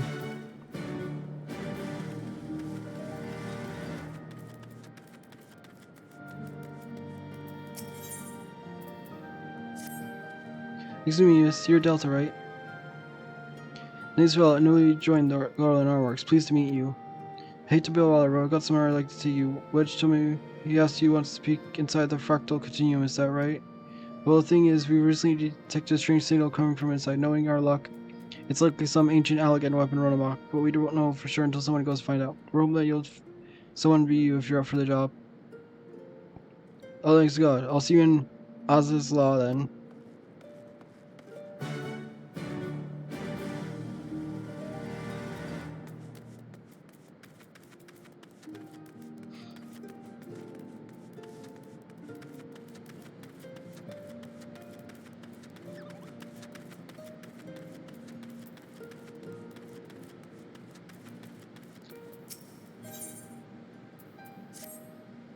Delta, you're a hard woman to find. I heard you throwing your lot in with the resistance, so I came here looking for you.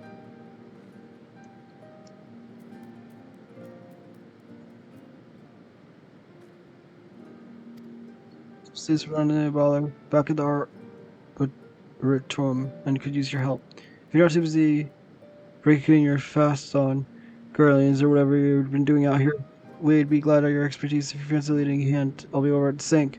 Mockhounds.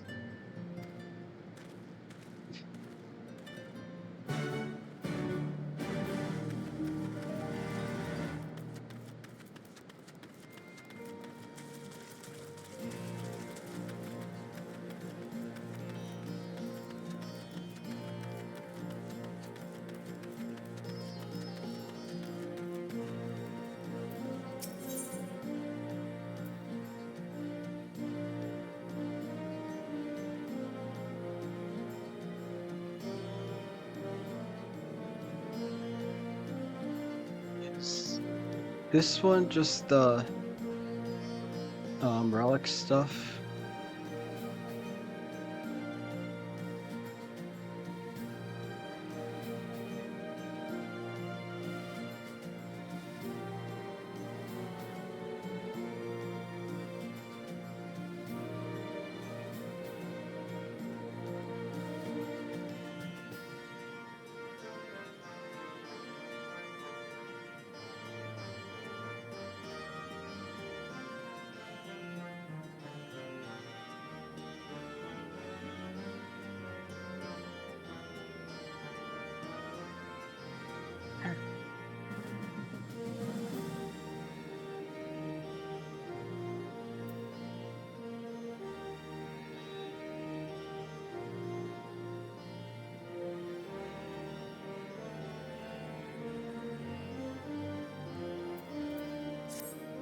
Delta learned Sunset Dawn, if I'm not mistaken. Very good, a message from you from Mount Rona. Well, it's more of a quest, I suppose. I don't have the details of consequence. She like this exploration of a recently discovered island. Surely you'd be interested in the sort of thing, being an adventure. If you are, then you head to Kugane and see Kodo Kaze, the proprietress of Shikoze Hosiery. It's a long way to go, but the island's out of the way anyway, so...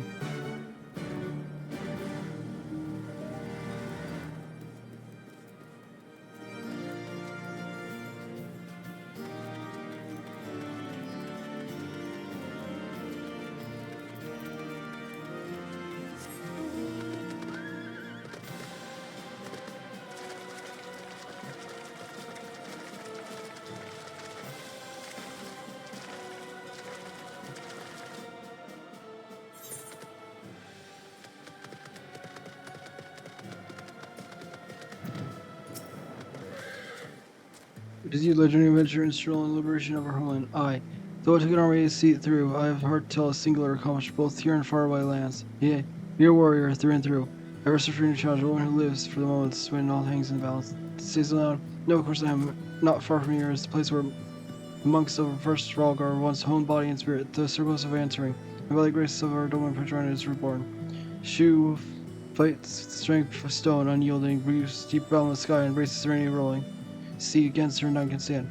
See what you will face, striking dummies possess fortitude and fantastic fiends and otherworldly foes.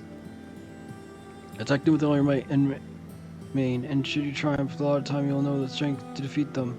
Though you may still die in process, they are dummies, after all, and will not hit back, but that goes without saying. Doubtless your entry, will curiosity will show. I shall deliver you to stone sky. Well, it is called circling and answering names. But you must learn to embrace the wisdom of elements and overcome your trials. Oh, how foolish of me for to tell you about it. Best part is free.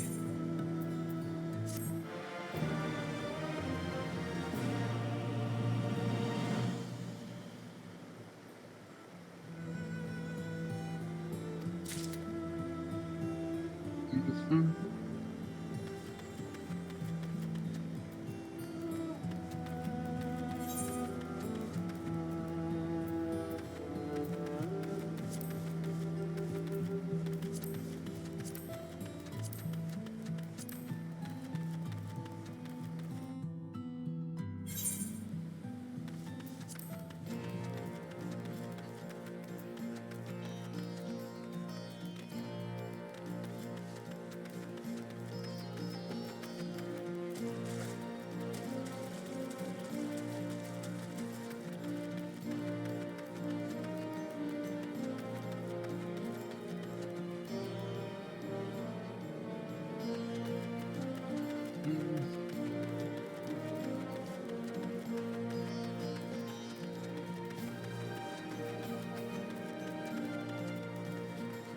I know, it's just because, like, I feel like I have to complete them then and now when I take them.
Suicidal certain events I never dreamed I made a fellow in physics. I first learned amongst when I attended a lecture given by a historian named Eric.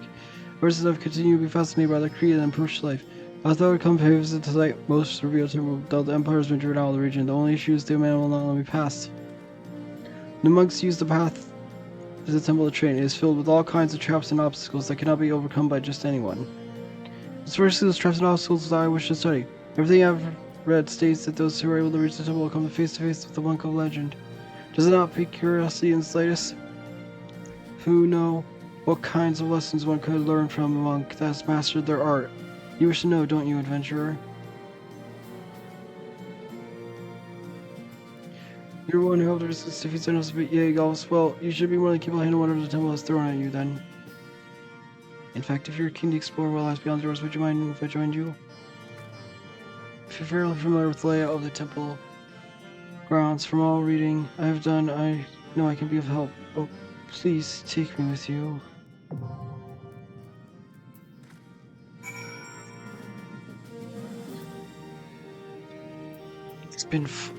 it's been 46 minutes. I've been waiting for this. I'm just gonna do it next time and just do this dungeon instead.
I think I'm actually just gonna stop here because I do have work tomorrow, so I think I'm just gonna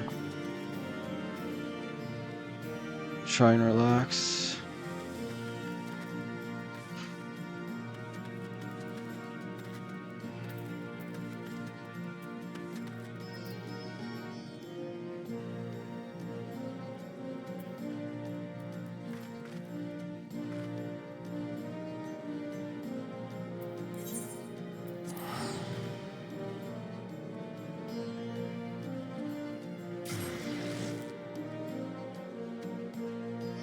Okay.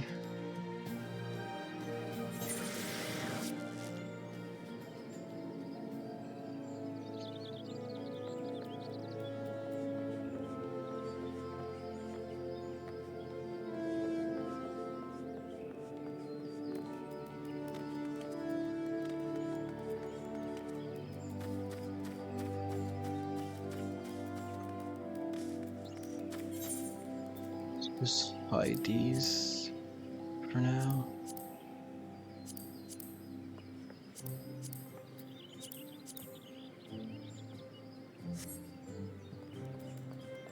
Let's see.